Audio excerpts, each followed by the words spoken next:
এরপর আমরা বহু অপেক্ষার পর আমরা এসেছি, যেটা আমাদের প্রধান উদ্দেশ্য এবং লক্ষ্য এই প্রোগ্রামটা আয়োজন করা।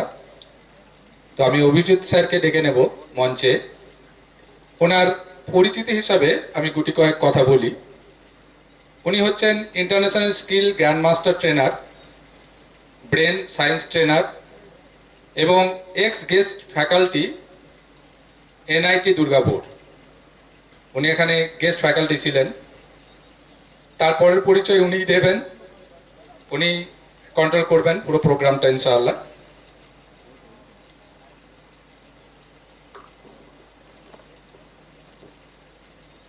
Good afternoon.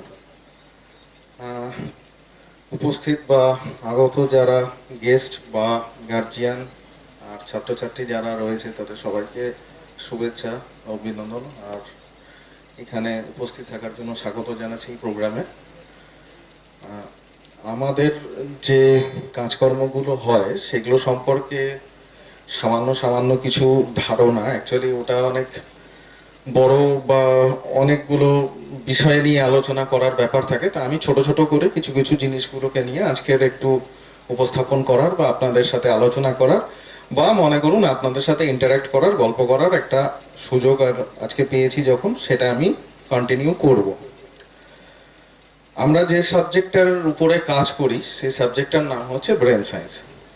ব্রেন সায়েন্স হচ্ছে, যদি বাংলাতে এটাকে একটুখানি ডিভিশন বা এভাবে নিয়ে আসি, তাহলে মাথার বিজ্ঞান বা মাথার জন্য কাজ। তো এটার স্টার্টিং একদম বাচ্চাদের থেকে শুরু হয়। বাচ্চাদের জন্য যেমন দরকার রেগুলার প্র্যাকটিসের জন্য, আমরা যারা সিনিয়র মোস্ট আছি বা যারা রেগুলার কোনো অ্যাক্টিভিটির সাথে যুক্ত থাকি, আমাদের জন্য এটা অত্যন্ত প্রয়োজনীয় জিনিস। তা আমি একটুখানি ইন্টারাপ্ট করছি মাঝখানে, ইঞ্জামুলকে বলবো একটু সামনে আসার জন্য। যে স্যার সম্ভবত এখানে যখন মানে অনেকবার 2-3 বার হলো আমার নাম উচ্চারণ করেছিলেন, আমার নাম বলেছিলেন, ঠিক আছে? তা আপনাদের মধ্যে একটু হাত তুলুন কার কার আমার নাম মনে পড়ছে, আর কার কার কার নাম মনে পড়ছে, একটু হাত তুলুন। আচ্ছা, আর কার কার মনে পড়ছে না একটু হাত তুলুন। কার কার মনে পড়ছে না? এরকম কেউ আছে কি কার কার মনে পড়ছে না? আপনাদের মনে পড়ছে না? আচ্ছা, আমার এটা বলার উদ্দেশ্য একটাই, আমার নামটা বড় ব্যাপার নয়, আমার প্রশ্নটা এটাই থাকার কথা যে নাম যদি আপনার মনে না পড়ে, ধরুন আপনি এখানে এসছেন অনেক জায়গা থেকে, আপনি শুনলেন আমি মানে কলকাতা থেকে এসেছি বা অন্য কোনো জায়গা থেকে এসেছি আপনাদের সাথে কথা বলার জন্য, গল্প করার জন্য। তো আপনাদের কি মনে হয়, ধরুন আমি আপনাকে নাম জিজ্ঞাসা করলাম, যে আপনি বললেন না আপনার নামটা আমার মনে পড়ছে না, তাই এর জন্য আপনি কি কোনো ডাক্তার বুদ্ধি দেখাতে যাবেন, বা আপনার কি মনে হয় যে এর জন্য কোনো ডাক্তার বুদ্ধির কাছে আপনাদের যাওয়া উচিত? ইঞ্জামল একটু পিছন দিকে মাইক দাও। যে আপনাদের কি মনে হয় যে এর জন্য কি মনে হয় যে কোনো ডাক্তার বুদ্ধি আমার দেখানো উচিত, বা আমাকে কোনো জায়গায় যেতে হবে, বা আপনি সকালবেলা বাজার করতে বেরিয়েছেন 10টা জিনিস কিনতে গিয়ে 9টা জিনিস কিনেছেন, একটা জিনিসের জন্য ভুলে গেছেন? আপনাদের মতামত কি মনে হয় যে এর জন্য কি ডাক্তার বুদ্ধি আমাদের দেখানোর দরকার পড়ে? মানে পড়ে কি পড়ে না? আমাদের এর জন্য ডাক্তার বুদ্ধি দেখানোর দরকার পড়ে না, এবং আমাদের জন্য ওরিড হওয়ারও কোনো প্রশ্ন নেই যে আমরা এর জন্য বিরাট দুশ্চিন্তায় পড়ে গেছি, আরে স্যার তো নাম বললো আমি ভুলে গেলাম, আমাকে তো বাড়ি থেকে 10খানা জিনিস বলে দিই যে আনার জন্য একটা জিনিস ভুলে গেছে। হ্যাঁ, একটু একটু ঝগড়াঝাটি অনেক কিছু হতে পারে, কিন্তু তার বাইরে বড় কিছু হওয়ার নেই, এর জন্য বিরাট কিছু ওরিড হওয়ার ব্যাপার নেই। কিন্তু আমার প্রশ্ন হচ্ছে যে সমাজের মধ্যে আমাদের মধ্যে একটা শ্রেণীর লোকজন আছে যারা পড়াশোনা করে, তারা যদি জিনিসগুলোকে ভুলে যায় তাদের ক্ষেত্রে কি হবে? আপনাদের ক্ষেত্রে তো কোনো পানিশমেন্ট নেই, আপনাদের ক্ষেত্রে কোনো সমস্যা নেই, ডাক্তারের কাছে যাওয়ার নেই, কোনো পানিশমেন্ট নেই। কিন্তু বাচ্চারা যদি ভুলতে থাকে, বাচ্চাদের কি কিছু পানিশমেন্ট হয় বলে মনে হয়? হয় বলে মনে হয় কি? বাচ্চারা যদি কোনো জিনিসে ভুলে তাদের কি কোনো পানিশমেন্ট বা এরকম কিছু ঘটে? মনে করুন সেই বাচ্চারা পরীক্ষা দিতে গেছে, পরীক্ষা দিতে গিয়ে সে ভুলে গেল, তখন কি হবে? তখন কি হয় বলে মনে হয় স্যার, কি হবে? নাম্বার কম পাবে। আলটিমেট নাম্বার কম পাওয়া মানে তো পানিশমেন্ট হলো, তাকে তো আমরা পানিশ করলাম। দেখুন, আপনাদের ক্ষেত্রে যেটা পানিশমেন্ট নয়, আপনাদের ক্ষেত্রে যেটা খুব ক্যাজুয়াল ম্যাটার, কিন্তু বাচ্চাদের ক্ষেত্রে সেটা একটা পানিশমেন্ট, সেটা একটা স্টিগমা, তার পিছনে একটা বেঁধে দেওয়া হয় এই বাচ্চাটা ভালো এই বাচ্চাটা খারাপ। আদৌ বিরাট কিছু না, সে হয়তো তখন খেয়ালই করেনি তার সামনে কি কথা হয়েছে, বা আপনাদের মধ্যে অনেকে হয়তো খেয়ালই করেননি যে কি নাম বলছে, অন্য কোনো কাজে অন্য মনস্ক ছিলেন। কিন্তু ঘটনাটা হচ্ছে বাচ্চাদের ক্ষেত্রে এই জিনিসগুলো ঘটে, যে বাচ্চারা যদি কোনো কিছু ভুলে যায়, ওদের ক্ষেত্রে ভোলাটা হচ্ছে বিরাট বড় অপরাধ। ওদের ভুলতে মানা, আমরা ভুলতে পারি কিন্তু ওরা ভুলবে না। এটা হলো আমাদের প্রথাগত শিক্ষা বা আমাদের শিক্ষার এখন ধরন। তাই এই জায়গা থেকেই আমাদের কাজ স্টার্ট হয়, ব্রেন সায়েন্স এইখান থেকে শুরু হয়। আমার নাম জিজ্ঞাসা করার কোনো উদ্দেশ্য ছিল না, আমি জাস্ট আমাদের ক্ষেত্রটা কোথা থেকে শুরু হয় সেখান থেকে বোঝানোর চেষ্টা করলাম যে আমরা যে জিনিসটা ভুলতে পারি বাচ্চাদের ক্ষেত্রে ভোলার কোনো অধিকার নেই ওদেরকে অনেক রকম তকমা সেটে দেওয়া হচ্ছে। তো ব্রেন সায়েন্স কি করে, মাথার ব্রেন সম্পর্কে সবাই জানেন মাথা, আমি তবু মাথার ব্যাপার নিয়ে বলে নিই। আমাদের মাথার দুটো পার্ট থাকে, একটা হচ্ছে রাইট ব্রেন, একটা হচ্ছে লেফট ব্রেন। রাইট ব্রেন হচ্ছে ক্রিয়েটিভ ব্রেন আর লেফট ব্রেন হচ্ছে লজিক্যাল। এটা ডিটেল বলতে গেলে অনেকটাই আবার অনেক বড় করে বলতে হয়, তবু বলি। রাইট ব্রেনের কাজ হচ্ছে আমাদের ক্রিয়েটিভ জিনিসগুলো, যেমন আমাদের যে ভাবনা চিন্তা, নতুন যে ক্রিয়েটিভিটি, আমাদের নাচের করার এবিলিটি, গান করার এবিলিটি, কারো ড্রয়িং করতে ভালো লাগে বা এই ধরনের ক্রিয়েটিভ, কেউ খেলাধুলা করতে পছন্দ করে, এক্সট্রা কারিকুলাম যেগুলোকে আমরা পোর্শনে বলি, সেই জিনিসগুলো হচ্ছে রাইট ব্রেন কন্ট্রোল করে। আর left brain totally logical part, আমাদের পড়াশোনার জিনিস, কোনো জিনিসকে মনে রাখা, ম্যাথমেটিক্যাল ডিসিশন, কোনো ক্রিটিক্যাল থিঙ্কিং, কোনো ক্রিটিক্যাল অবজেক্টকে নিয়ে ভাঙা, রিজনিং, এই পার্টগুলোকে লেফট ব্রেন কন্ট্রোল করে। এটা হলো দুটো ব্রেন। এবার সায়েন্স কি করে, কার কি মনে হয়? আপনাদের একটুখানি মতামত জানান যে সায়েন্স আমাদের কি করে বা সায়েন্সের দরকার কি। কেউ বলুন যে সায়েন্সের দরকার কি, সায়েন্স কি করে আমাদের জীবনে, কেউ বলবেন প্লিজ। স্যাররা কেউ একজন, যে সায়েন্স আমাদের জীবনে দরকার কি, সায়েন্স কি করে?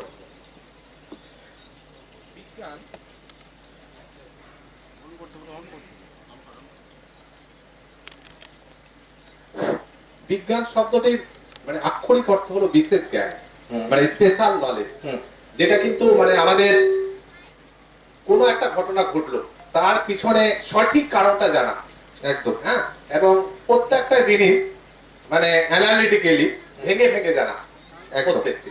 এবং প্রত্যেকটা জিনিসের এগেনস্টে আমাদেরকে যুক্তি দেয়, যুক্তি দিয়ে বুঝতে সাহায্য করে। কিন্তু আমরা যদি আজকের লাইফে, যে বিজ্ঞান আমাদের লাইফকে কি করে প্রভাবিত করে বা কি করে ইনফ্লুয়েসড করে, আমি যদি এই কথাটা বলি তাহলে সহজ কথায় আমি যদি বলি যে বিজ্ঞান আমাদের লাইফকে সহজ করে বা ইজি করে এবং ডেইলি লাইফকে সহজ এবং ইজি করেছে।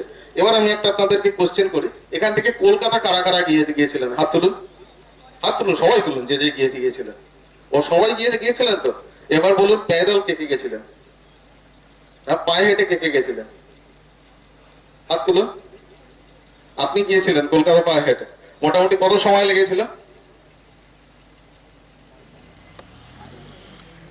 প্যাদল, আমি জিজ্ঞাসা করছি যে কোশ্চেনটা একটুখানি হিন্দিতে মানে বলা হয়ে গেল, অ্যাকচুয়ালি মিক্স করলে হিন্দি বাংলা ইংলিশ মিলে কথা বলা, যে আপনারা সবাই মোটামুটি কম বেশি কলকাতা গেছেন, কিন্তু আমার কোয়েশ্চেন ছিল প্যাদল কজন গেছেন।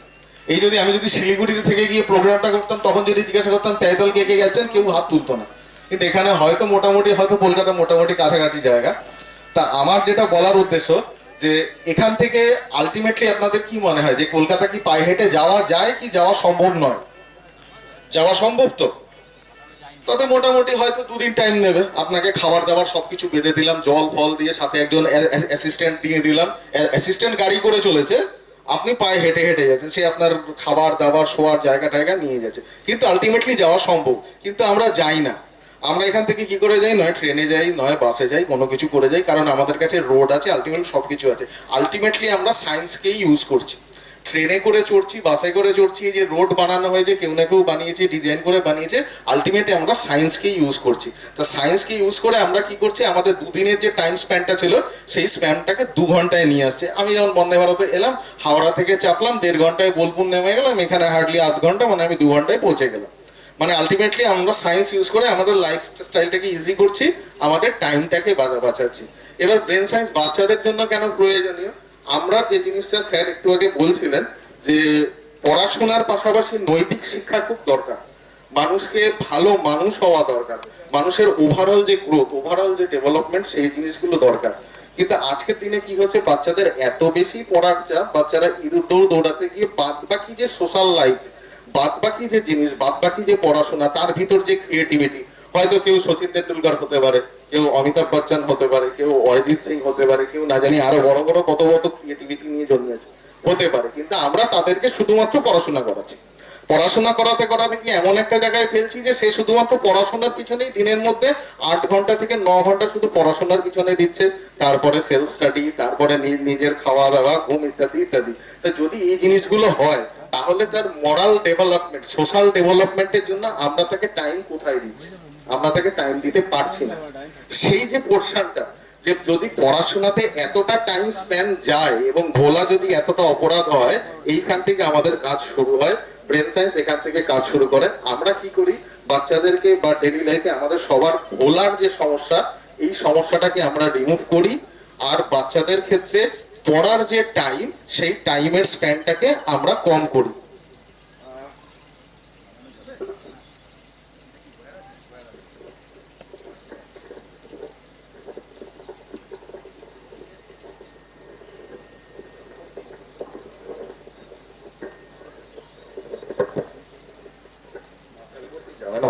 হ্যালো,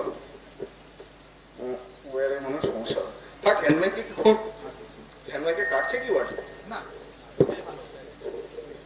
এমআইকে কাটছে না তো ওয়াট না না না ওয়াট চলো, তা যেখানে কথা ছিল যে ব্রেন সায়েন্স আমাদের ওইখান থেকে স্টার্ট করো। এবার এখানে স্টুডেন্ট কেউ আছো? হাত তোলো তো, কারা স্টুডেন্ট আছো? আচ্ছা, আর এদের কোনো গার্জিয়ান? আচ্ছা, আপনারা আছেন। এবার স্টুডেন্টদের ক্ষেত্রে একটা কোয়েশ্চেন জিজ্ঞাসা করব যে তোমাদের মধ্যে ক্লাসে ফার্স্ট কে কে হতে চাও? ক্লাসে ফার্স্ট কে কে হতে চাও? হাত তোলো। লজ্জা সরবের কিছু নেই, আমি এক্ষুনি পালাবো, পরের দিন আর দেখবো না। ও বলো, তোমাদের মধ্যে ফার্স্ট কে কে হতে চাও? হাত তোলো, হাত তোলো। হতে চাও না কেউ? যা। আচ্ছা, আপনাদের প্যারেন্টসদের মধ্যে কে কে চান যে বাচ্চা সবসময় ফার্স্ট হোক, বাচ্চা সবসময় আগে থাক, সবসময় আগে যাক, লিড করুক, এরকম করুক, এরকম প্যারেন্টস কেউ আছেন? আচ্ছা, আপনাদের মধ্যে অনেকে আছেন, ভেরি গুড। আর বাচ্চাদের মধ্যে সবাই তো কেউ হাত তুলছেই না, সবাই ভয় পাচ্ছে। আর স্যাররাও তো চান যে আপনাদের ছাত্রছাত্রীরা সবাই আগে বাড়ুক, সবাই বড় হোক, সবাই বড় কিছু করুক। এবার যদি আমি ফার্স্ট জিনিসটাকে একটা প্যারামিটার মেনে নিই, আমাদের এডুকেশন সিস্টেমে ফার্স্ট সেকেন্ড থার্ড একটা প্যারামিটার, আমি এই প্যারামিটারটাকে যদি মেনে নিই, এবার ফার্স্ট হওয়ার জন্য কি কি করা উচিত, ফার্স্ট কি করে হওয়া যায়, এর কোনো অ্যান্সার কারোর কাছে আছে? সবার কাছে সবার মতো করে অ্যান্সার আছে। আমি জানি প্রত্যেকজন যত লোক আছেন, আপনি যদি এখান থেকে আরো 100 জন লোককে নিয়ে আসেন, সবার কাছে সবার মতো করে অ্যান্সার আছে। যে কোনো এক আধজন আমাকে একটুখানি অ্যান্সারটা বলুন। ওনাদের মধ্যে কেউ যদি বলতে চায়, একজন তো অনেকে হাত তুলেছেন। ফার্স্ট হওয়ার জন্য কি কি করতে হয়, বা স্টুডেন্টকে যদি ফার্স্ট আসতে হয় কি কি করতে হয়, কেউ যদি বলতে চান বলুন। আসসালামু আলাইকুম। হ্যাঁ, ওয়ালাইকুম আসসালাম, বলুন। আমার বাচ্চা যদি ক্লাসের মধ্যে ফার্স্ট হতে যায়, হ্যাঁ, তাকে তো পড়াশোনা তো করতেই হবে, প্লাস তার রাইটিং স্কিলটাকে আগে দেখতে হবে, প্র্যাকটিসটা। হ্যাঁ। পড়ার সাথে সাথে তার প্র্যাকটিসটা মেন, হ্যাঁ, যার ফলে তার বানান ভুলটা কম হয়, কারণ ওরা বানান ভুলটাই বেশি করে। একদম। আর আমাদেরকে লক্ষ্য রাখতে হবে ও কোন জিনিসটা ভুল করছে, সেইটাতে শিক্ষা দেওয়ার জন্য। আর আমার উদ্দেশ্য এটা নয় যে নাম্বার পেয়ে ফার্স্ট হওয়া, আমার বাচ্চা কি শিখলো, কতটা শিখলো, আমি সেটাই দেখতে চাই, আর আমি সেটাই শেখাবো। একদম। আর কেউ বলবেন? আচ্ছা, স্যারকে দাও। হ্যাঁ। ফার্স্ট হতে গেলে অন হচ্ছে না মনে হয় এটা। অন করো অন করো অন করো একবার টিপ দিবে, দুবার টিপ দিলে বন্ধ হয়ে যাবে। আচ্ছা, বলুন। একবার যদি মানে কোনো ক্লাসে হোক, কোনো বিষয়ে হোক, যদি কেউ ফার্স্ট হতে চায়, আমার মনে হয় যেটা প্রথম দরকার সেটা হচ্ছে অধ্যায় বসাশীল হতে হবে, স্টুডিয়াস হতে হবে। একদম। হ্যাঁ, তারপর তার আরো যেটা বড় ব্যাপার সেটা হচ্ছে ইচ্ছা শক্তি। এটা কিন্তু অনেক জোরালো দরকার, যেটাকে মোটিভেশন বলে, প্রেশার, সেটা থাকা দরকার। তার পাশাপাশি ম্যাডাম বললেন সেগুলোকে প্রপার ওয়েতে প্র্যাকটিস করা। আর সবচেয়ে বড় ব্যাপার যে তারা যখন শিখবে, এবং শেখার ক্ষেত্রে কিন্তু ভুল হয়, কারণ যারা শেখে তাদেরই ভুল হয়। একদম। যে শেখে না তার ভুল হওয়ার কোনো সম্ভাবনা নেই। যে কাজ করবে না তার কাজেরও কোনো ভুল কিছু বেরোবে না। হ্যাঁ, তো সেই ভুলগুলো যাতে শুধরানো যায় আর কি, কারেকশন করা যায় পরীক্ষার ক্ষেত্রে বা আগামীতে না হয়। এবং এটা আমরা বাচ্চাদের ক্ষেত্রেও দেখেছি যে যেটা হয়তো ক্লাসে ভুল হয় বা বাড়িতে ভুল হয়, সেটা একটা মানে মনোযোগটা অনেক বেশি থাকে যে আমার এটা ওখানে ভুল হচ্ছে। একদম। এই জিনিসগুলো থাকে আবার একদম। কথা ইচ্ছা শক্তিটা অনেক জোরালো হতে হবে। একদম। ইচ্ছা শক্তি ছাড়া কোনো কাজ করা যায় না। ইচ্ছা শক্তি ভালো হলে পাহাড়েও চড়া যাবে, আর ইচ্ছা শক্তি নেগেটিভ হলে সেই পাহাড়ে উঠেও লাভ মেরে দেবো, এরকম মতো। আমি এই ব্যাপারগুলোর ক্ষেত্রে একদম সহমত যে ইচ্ছা শক্তি থাকা অত্যন্ত দরকার। অত্যন্ত জরুরি জিনিস হচ্ছে বারবার করে প্র্যাকটিস করা, ভালো করে পড়া, বুঝে পড়া, এগুলো তো ব্যাপার থাকছি। এবার আমি আপনাদেরকে কয়েকটা সিচুয়েশনের কথা বলছি। ধরুন এখানে মনে করুন এখানে একটা বড় একটা বোর্ড আছে বা বড় একটা স্ক্রিন আছে। আপনাদের মধ্যে আপনাদের বাচ্চাদের ক্ষেত্রেও আপনারা সবাই পড়তে শিখিয়েছেন, লিখতে শিখিয়েছেন, ঠিক আছে, বা বুঝতেও শিখিয়েছেন। আমি এক এক করে বলছি। মনে করুন এখানে বড় একটা স্ক্রিন আছে। এখানে বড় একটা স্ক্রিনে আমি অন্ততপক্ষে 100খানা ওয়ার্ড এখানে লিখে দিলাম। এবার প্রত্যেক বাচ্চাকে বললাম তুমি এটাকে রিডিং পড়ো, তুমি এটাকে পড়ো। তাহলে কি মনে হয় বাচ্চারা রিডিং পড়তে পারবে? তাদের মার্কস কাটা যাবে? তাদের মার্কস কাটা যাবে না। পরীক্ষার সিস্টেম কি এভাবে হয় রিডিং এর জন্য? আচ্ছা, এবার আমি যদি বলি আমি এখানে যা যা লিখে দিয়েছি সেইটাকে দেখে তুমি ওখানে খাতায় লেখো, তাহলে কি তার নম্বর কমবে? ভুল করলে কমবে, কিন্তু আমি তাকে দিয়েছি, সে হয়তো ভুল করতে পারে। স্যার যেমন বলছেন যে তার যদি কনসেন্ট্রেশন কম থাকে, তার যদি অধ্যাবসায় কম থাকে, সে তাড়াহুড়ো করে ভুল করবে। কিন্তু আমি যদি তাকে কোনো টাইম ফ্রেম না দিই, তাকে যদি দেখে দেখে লিখতে বলি, মোটামুটি হয়তো তার ভিতর থেকে হয়তো একটা দুটো নম্বর কমবে, বা 100 জনকে পরীক্ষা দিতে দিলে মোটামুটি 90 জন ঠিকঠাক লিখে দেবে, 10 জনের নাম্বার ভুল আসবে। এবার আমি একটা কোনো কম্প্রিহেনশন দিলাম, যে কম্প্রিহেনশন মানে আমি একটা স্টোরি দিলাম যে আমার নাম এই, আমি আজকের কলকাতা থেকে স্টার্ট করেছি, আমি কলকাতা থেকে হাওড়া থেকে এই টাইমে ট্রেন ধরে আমি বোলপুর স্টেশনে নেমে আমি ওখান থেকে এইভাবে এখানে এসেছি, আসার পরে আমি প্রোগ্রামে এসেছি। মোটামুটি 6-7 লাইনের একটা স্টোরি আমি দিলাম। তার মধ্যে থেকে আমি 10-12টা কোয়েশ্চেন বাচ্চাদেরকে বললাম যে আমার নাম কি, আমি কোথা থেকে আমার জার্নি স্টার্ট করেছি, আমি কোথায় এসে পৌঁছেছি। এতে কি নাম্বার কম হওয়ার খুব বেশি সম্ভাবনা আছে? সম্ভাবনা নেই। তাহলে পড়াশোনাতে আমাদের 4টে কাজ করতে হয়। যদি ডক্টর কোহালারের থিওরি বা এডুকেশন সাইকোলজি থিওরিতে আমি যাই, পড়াশোনার 4টে কাজ করতে হয়: রিডিং, রাইটিং, আন্ডারস্ট্যান্ডিং, দেন হলো মেমোরাইজেশন। আমি যদি মোটা অর্থে বাংলায় বলি, পড়া, লেখা, বোঝা এবং মনে করা। তাহলে পড়া, লেখা, বোঝা 3টে পার্ট তো চলে গেল। তাহলে পরীক্ষায় নম্বরটা কম হয়। ডিফারেন্সিয়েশনটা কোথায় হয়? ডিফারেন্সিয়েশন একটি জায়গাতেই হয়, মনে রাখা। আপনি যে প্র্যাকটিস করছেন, আপনি যতবার প্র্যাকটিস করে আপনি ওই জিনিসটাকে মনে রাখার ট্রাই করছেন। আপনি আপনার মোটর স্কিল, প্র্যাকটিস করাটা হচ্ছে মোটর স্কিল। এই মোটর স্কিলের মাধ্যমে আপনি আপনার ব্রেনকে হিট করছেন, ব্রেন ওটা মনে রাখছে। আলটিমেট আমাদের উদ্দেশ্য হচ্ছে মনে রাখা। কারণ পরীক্ষা আমাদের এমন একটা সিস্টেম বানিয়ে দিয়েছে, আমাদের শিক্ষার মধ্যে এমন একটা জিনিস এনে দিয়েছে নৈতিক শিক্ষা ছাড়া, যে আপনি যেখানে যে স্ট্যান্ডার্ডই যান, আপনাকে কোথাও না কোথাও পরীক্ষা প্রত্যেক দিন দিতে হয়। আপনি যদি স্কুল লেভেলে বলেন না আমাদের তো পরীক্ষা টরীক্ষা নেই, আমাদের পরীক্ষা টরীক্ষা তুলে দেবে ক বছর পর থেকে, আমি মেনে নিলাম পরীক্ষা তুলে দেবে, কিন্তু কম্পিটিটিভ এক্সাম গুলোই কি হবে? যখন বিসিএস পরীক্ষা দিতে যাবে, যখন নিট পরীক্ষা দিতে যাবে, যখন জয়েন্ট পরীক্ষা দিতে যাবে, তখন আলটিমেটলি বাচ্চাকে গিয়ে সেই পরীক্ষাই দিতে হবে। এবং আমরা ডেইলি পরীক্ষা দিই। আমরা যে বলি যে আমরা কিছু শিখছি, আমরা জেনারেল নলেজ গ্যাদার করছি, আমরা অন্য কিছু আনছি, আলটিমেটলি আমরা মনে রাখছি। আলটিমেটলি মনে না রাখলে, আমিও যদি প্যারামিটার গুলো মনে না রাখতাম, আমি আপনার কাছে বলতে পারতাম না। আলটিমেট আমাকেও মনে রাখতে হয়, মনে সবাইকে রাখতে হবে। ডেইলি লাইফে আমাদের একটা স্ট্রাগল থাকে মনে রাখা, এবং বাচ্চাদের ক্ষেত্রে সবচেয়ে বড় স্ট্রাগল যেটা হয় মনে রাখা। মনে রাখাটাই হলো পরীক্ষার প্যারামিটার, আর ওইখানে আমরা স্ট্রাগল করি। এবার আমাদের যে প্রোগ্রাম চলে, প্রোগ্রামটার নাম হচ্ছে দিমাগ কি বাহুবলী। মানে একটা অদ্ভুত টাইপের নাম, যে আমাদের মোটো কি থাকে, বাচ্চাদেরকে দিমাগের বাহুবলী বানানো।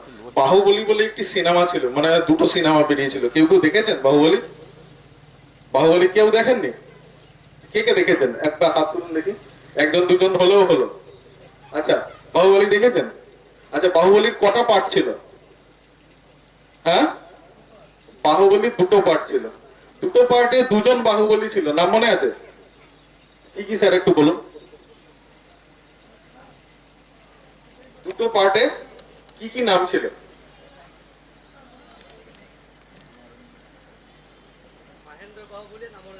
আচ্ছা, আপনার গলা শুনতে পেলাম, কিন্তু মাইকটা চললো না। Very sorry.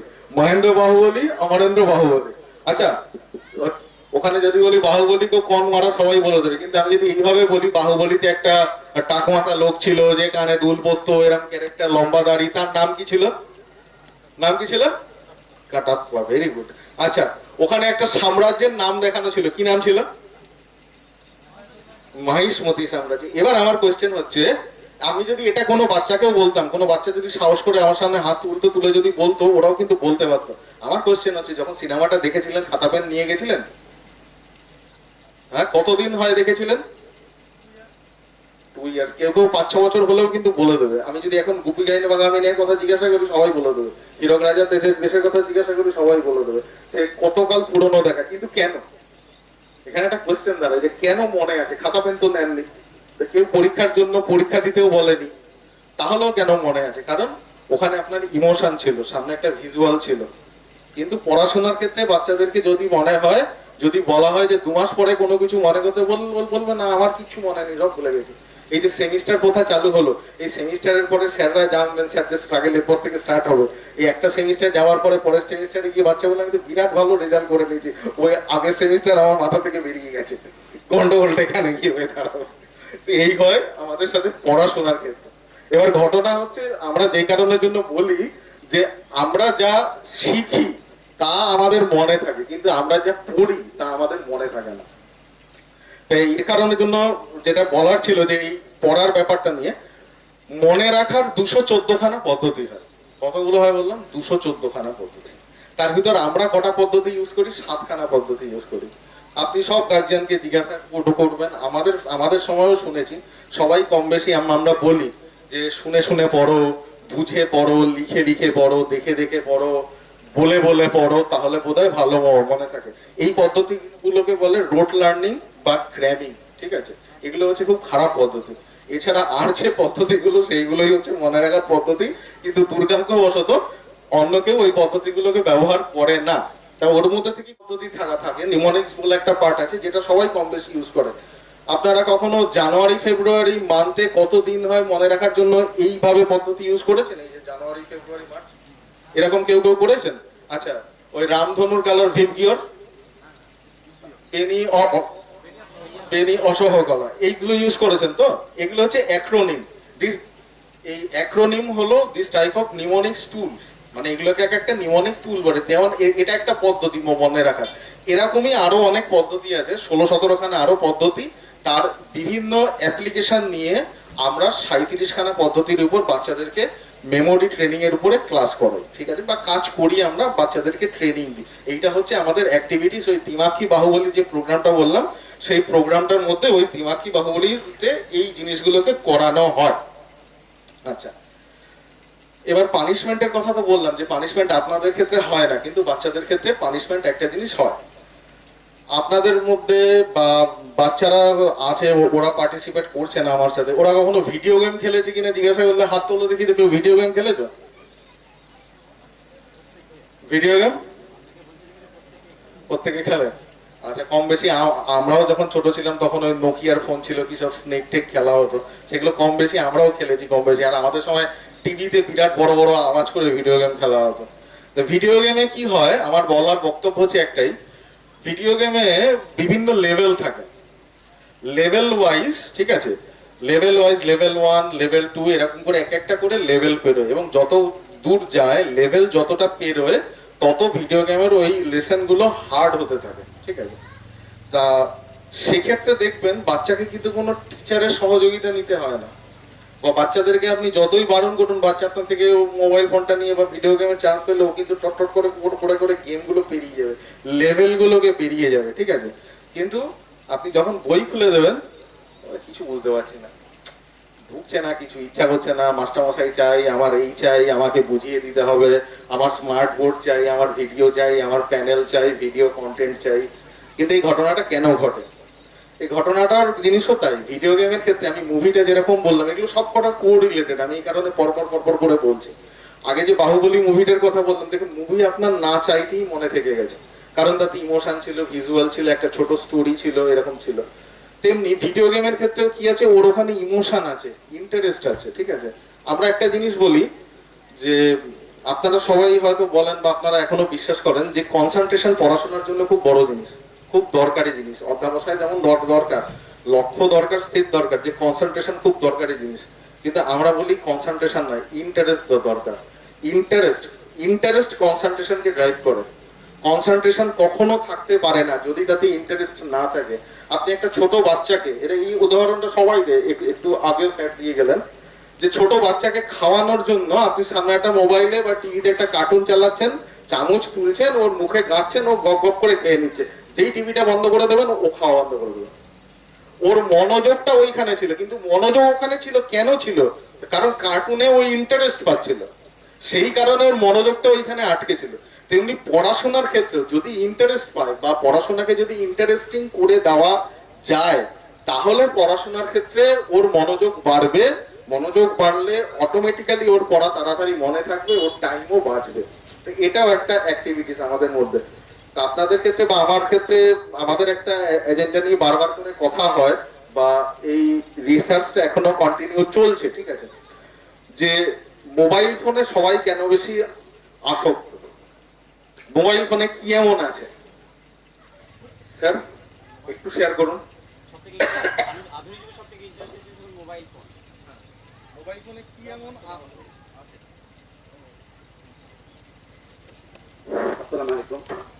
বর্তমান যুগের টেকনোলজি যত ফিচার্স আছে সেটা হচ্ছে মোবাইল ফোন, যেটা আমরা হাতে পাই। আর মানুষ যেটা ইচ্ছা করে সেটা সঙ্গে সঙ্গে সার্চ মেরেই পেয়ে যায়, এবং সেটাতে সে ইন্টারেস্ট উপভোগ করে। আর আমাদের সব থেকে বড় ক্ষতিকর জিনিস হলো আমাদের দেহ এবং মন যেতে বেশি ইন্টারেস্ট হচ্ছে, আমরা সেটা থেকে বেশি আগ্রহ হচ্ছে। মোবাইল ফোন হচ্ছে সব থেকে বড় উদাহরণ। কারণ বর্তমান সায়েন্স বলছে যখন আমাদের মধ্যে কোনো কিছুতে ইন্টারেস্ট হয় তখন আমাদের ব্রেনে একটা ডোপামিন একটা হরমোন তৈরি হয়, এবং সেটা আমাদেরকে এতটা বেশি আসক্ত করে যেটার কারণে আমার পাগল না, মৃত্যু হতে পারে।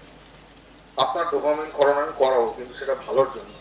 একটু ওয়েট করুন, আধ ঘন্টার দিন আমাকে করাও, ঠিক আছে স্যার। সেটা একটা হলো খুব মজার জিনিস। মোবাইল ফোনের ক্ষেত্রে কি হয় দেখুন, মোবাইল ফোনে ইনফরমেশন সব থাকে, আপনার কি দরকার আপনি সেটা খুব সহজে জানতে পারছেন, আপনাকে কারোর সাথে ইন্টারঅ্যাক্ট করতে হচ্ছে না, আপনি না চেয়ে অনেক বেশি কম খাটনিতে সেই জিনিসটা জানতে পারছেন। এটা হলো ভালো সাইড। এর একটা নেগেটিভ সাইড আছে। নেগেটিভ সাইড হচ্ছে বাচ্চারা এখন খুব শর্ট ভিডিওতে আসক্ত হয়ে পড়ে, যেটাকে রিলস বলে বা টিকটক ভিডিও, যেটা থেকে চালু হয় ম্যানাল দেবাত, যে উনি গ্রিজ ওয়ার্ল্ড রেকর্ড হোল্ডার ছিলেন, উনিও মেমোরি চ্যাম্পিয়ন ছিলেন, উনি ছিলেন টিকটকের অ্যাডভাইজার। ওনারা মিলে এটাকে চালু করেন যে কি না মানুষের অ্যাটেনশন স্প্যানটা ম্যাক্সিমাম 30 সেকেন্ড পর্যন্ত যায়, এখন বলছেন 9 সেকেন্ড, ঠিক আছে, যায়। তো শর্ট ভিডিও স্টার্ট করে, এই শর্ট ভিডিও আলটিমেটলি সবাই ওই রিলস দেখার খুব তাড়াতাড়ি মোবাইল ফোনকে স্ক্রল করে, একটা জায়গা থেকে আরেকটা জায়গায় কনসেন্ট্রেশনটাকে স্ক্রল করে। এবার এর পিছনে থিওরিটা কি আছে? এর পিছনে থিওরি হচ্ছে একটাই, মানুষের অ্যাটেনশন স্প্যানটা কিসের উপরে ডিপেন্ড করছে? ও মোবাইল ফোনের মধ্যে একটা ভিজুয়াল পায়, কোনো একটা শর্ট স্টোরি পায়, কোনো একটা মিউজিক পায়, কালারফুল ব্যাকগ্রাউন্ড পায়, সেটার জন্য আলটিমেটলি বাচ্চা অ্যাট্রাক্ট করে না, বাচ্চার মাথা অ্যাট্রাক্ট করে, রাইট ব্রেন অ্যাট্রাক্ট হয়। আর আমরা সেখানে পড়াশোনার মধ্যে কি দিই? সেই ব্ল্যাক অ্যান্ড হোয়াইট বই, ব্ল্যাক অ্যান্ড হোয়াইট জিনিস। কিছু কিছু কন্টেন্ট আমরা ভিডিও ফরম্যাটে বাচ্চাদেরকে দেখানোর চেষ্টা করি, যেটা বলে স্মার্ট ক্লাস। স্মার্ট ক্লাসে করানো হয়, সবই তো হয়, ও দেখতে তো পাচ্ছে, ভিজুয়াল পাচ্ছে, কিন্তু ও ইমোশন পাচ্ছে না, ওখানে কোনো স্টোরি নেই। ওখানে আলটিমেটলি কেউ ওকে কিছু নলেজ ডেলিভার করছে। এখানে হচ্ছে পড়াশোনার মুশকিল। তো বাচ্চার ভিতর সেই ক্রিয়েটিভিটিটা ডেভেলপ করা উচিত, যেই ক্রিয়েটিভিটিটা আমরা ভিডিও থেকে দেখাচ্ছি সেটা বাচ্চার নিজের মাথায় থাকা উচিত, বা আমাদের নিজের মধ্যে সেই ক্রিয়েটিভিটিটা ডেভেলপ করা উচিত, যেন আমরা নিজেরা নিজেদের কন্টেন্টকে ডেভেলপ করতে পারি। এই কন্টেন্টের উপরেই আমাদের কাজ হয়। এবার মেমোরাইজেশনের যে পদ্ধতি বললাম, মেমোরাইজেশনের পদ্ধতির মধ্যে যে মনে রাখা বা মনে করা, এগুলো তো গেল যে আমাদের সায়েন্সের ব্যাপার। মনে করা নিয়ে যেটা বলছিলাম, মনে করার 3টে পদ্ধতি হয়। একটা হচ্ছে রিসিভিং, রিটেনশন, আর একটা হচ্ছে রিকালেকশন।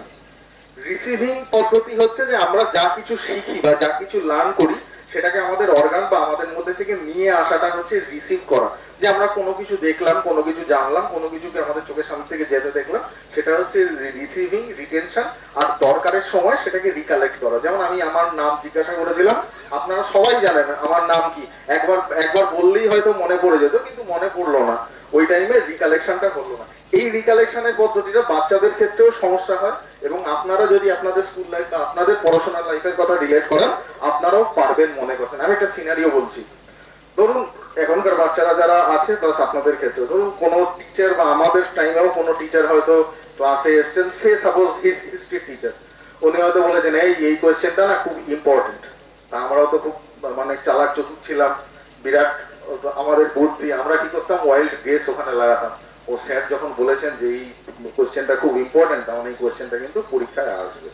ধরুন সাপোজ ওই কোশ্চেনটায় 10খানা পয়েন্ট আছে, 10খানা পয়েন্টের ভেতর আমরা বারবার করে মুখস্থ করছি, মানে আমি এখানে মুখস্থ কথাটা ইউজ করছি, মুখস্থ করেছি, নিজে নিজে পড়েছি, কাউকে শুনিয়েছি, বাড়ির লোককে শুনিয়েছি, একে শুনিয়েছি, শুনিয়ে আমি কনফিডেন্ট না আমি পরীক্ষাতে এই কোশ্চেনটা এলে যাবো, গিয়ে ফটাফট কোশ্চেন পেপারটা নেবো, 10খানা পয়েন্ট লিখবো, একেবারে 12 নাম্বার নিয়ে চলে আসবো। দেখা গেল ওয়ান ফাইন মর্নিং আপনি পরীক্ষার হলে ঢুকলেন, সেই কোয়েশ্চেন পেপারে ওই কোয়েশ্চেনটা হলো, খাতাপত্র এলো, খুব আনন্দ নিয়ে পরীক্ষা দিতে বসা হলো। এবার দেখা গেল যখন আপনি কোয়েশ্চেনটায় পৌঁছালেন, দেখা গেল কোয়েশ্চেনটার প্রথম 2 পয়েন্ট মনে পড়ছে না। তখন দেখা গেল এরকম মনে হচ্ছে আরে কেউ আমাকে একটা ওয়ার্ড বলে দিক, একটা শব্দ মাঝখান থেকে বলে দিক, বললেই আমি বাদ বাকি গুলো লিখে দেবো। এরকম সিচুয়েশন কারোর সাথে হয়েছে কি? হাত তুলুন, হাত তুলুন। কারোর সাথে হয়েছে? আচ্ছা, পরীক্ষার হলে গেছেন, আপনি অনেক মুখস্থ করে গেছেন, অনেক জেনে গেছেন যে লিখলে একেবারে ফাটিয়ে দেবো পরীক্ষা, কিন্তু গেছেন আর তখন আর মনে পড়ছে না। এবার মনে তো পড়লো না, মনে না পড়ার সাথে সাথে বিরাট দুঃখ, 2-1টা কোয়েশ্চেন আরো খারাপ হলো। এবার আপনি হল থেকে অনেক মনের দুঃখে বেরোচ্ছেন, যেই হল থেকে বেরোলেন তখন ওই কোয়েশ্চেনটা মনে পড়ে গেল। এরকম ঘটনা ঘটেছে? কার কার সাথে ঘটেছে? এরকম ঘটনা ঘটেছে। এর থেকে একটা জিনিস আমার বলার উদ্দেশ্য হলো, এটা মজা করা নয়, এরকম ঘটনা আমাদের সবার সাথে প্রত্যেকবার প্রত্যেক সময় ঘটে। যে কোনো সিনেমা হয়তো দেখছি, কারোর হয়তো হয়তো কেবিসি দেখতে বসেছি, কোনো একটা হিরোর ওখানে ফটো দেখাচ্ছে, আরে নামটা তো আমার এক্ষুনি মনে ছিল, এক্ষুনি আমার মনে করছে না। এরকম আমাদের মাথায় হয়।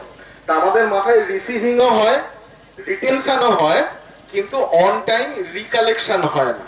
এই অন টাইম রিকালেকশন বা প্রপার টাইমে রিকালেকশন, মানে সেটাকে মাথা থেকে বার করা, এই বার করাটা হয় সমস্যা। এই বার করার জন্য কিছু মেমোরি স্পেস থাকে আমাদের, যেখানে আমরা মেমোরিতে আমরা যা যা শিখি সেগুলোকে আমরা স্টোর করি, সেগুলোকে টেনে নিয়ে আসার জন্য কিছু মেমোরি হুক লাগে।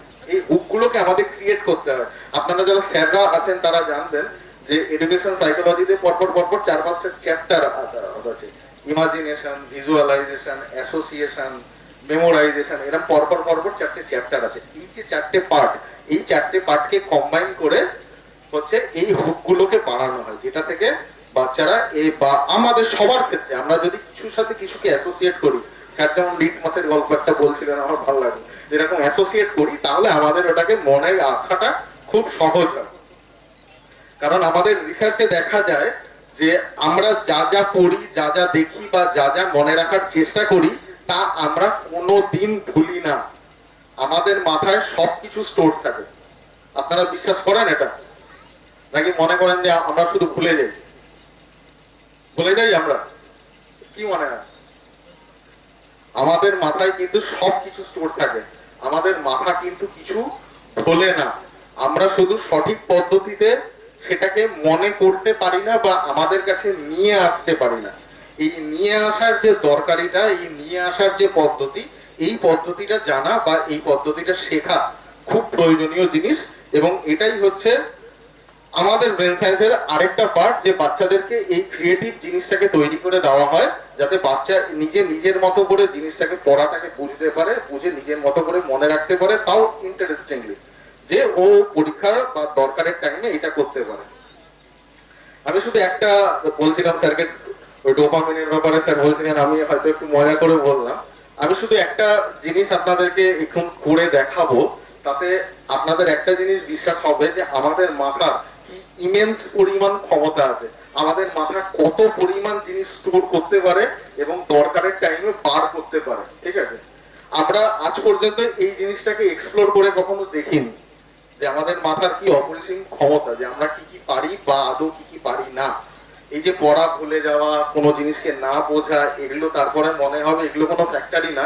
যদি সঠিক পদ্ধতি, সঠিক কায়দায় আমরা করতে পারি, আমরা যে কোনো সাবজেক্ট, যে কোনো জিনিস, যে কোনো ম্যাটারের উপরে মাস্টারি করতে পারি। তা আমি কিছু ফানি ওয়ার্ড বলবো, মানে খুব সহজ সরল এবং পিকচারফুল ওয়ার্ড। এর পিছনে একটা সায়েন্স আছে, মানে আমাদের রাইট ব্রেন শুধুমাত্র পিকচার ক্রিয়েট করতে পারে, মানে ও শুধু ছবি দেখে, ও আর কিছু বুঝতে পারে না, ওর এখানে খালি ছবি আছে। আপনাদের সবার ক্ষেত্রে তাই। তা আমি কিছু ওয়ার্ড বলবো, যে ওয়ার্ডগুলোতে ছবি আছে এবং যে ওয়ার্ডগুলো খুব হাস্যকর, মানে আপনাদের মাথার ক্ষেত্রে খুব তাড়াতাড়ি রেজিস্টার করে, সেই ধরনের কিছু কিছু ওয়ার্ড আমি আপনাদেরকে বলবো। টানা আপনারা শুধু শুনবেন, শোনার পরে আমাকে চেষ্টা করবেন মনে করে ওটা বলার। তার আগে একটা টেস্ট করে নেবো যে ওই রিসিভিং আর রিটেনশনের যে পার্টটা বলেছিলাম, এটাতেও প্রমাণ হয়ে যাবে যে আমাদের মাথায় সব কিছু থাকে, আমরা কিছু ভুলি না। তা ওয়ার্ডগুলো বলা স্টার্ট করি নাকি স্যার? ঠিক আছে, স্টার্ট করছি। একটু মনোযোগ দিয়ে শুনুন, এক এক করে বলবো, খুব সহজ সরল ওয়ার্ড। আচ্ছা, মিশনে যখন আছে সামনে ক্লাসরুম তো আছে, তা ক্লাসরুম থেকেই স্টার্ট করি। ফার্স্ট ওয়ার্ড ক্লাসরুম, ঠিক আছে, কি বললাম? Classroom. Second word sofa, then হচ্ছে টাইগার, তারপর চকলেট, শাহরুখ খান, সাইকেল, ট্রেনের ডাব্বা, green apple, elephant, Gabbar Singh, cockroach, Narendra Modi, blue bird, tube light, yellow snake, black coat pant, Amitabh Bachchan, ambulance, window, mango tree, LED TV, spiderman, swimming pool, Baba Ramdev, mango ice cream, Honda Activa, English teacher, crocodile. আচ্ছা, মোটামুটি approximate 30টার কাছাকাছি বলার try করলাম, মাথা একটুখানি এদিক ওদিক হতে পারে। এবার আমি যদি বলি যে এটাকে সিকোয়েন্সিয়ালি আপনাদেরকে আমাকে বলতে, আমি যে ভাবে যে সিরিয়ালে বলেছি, এটা কি বলা সম্ভব? হ্যাঁ, বলা সম্ভব নয়? কারণ মনে হচ্ছে বলা সম্ভব? বলা সম্ভব? আপনাদের কি মনে হচ্ছে বলা সম্ভব? না না, বলা সম্ভব, একদম সম্ভব।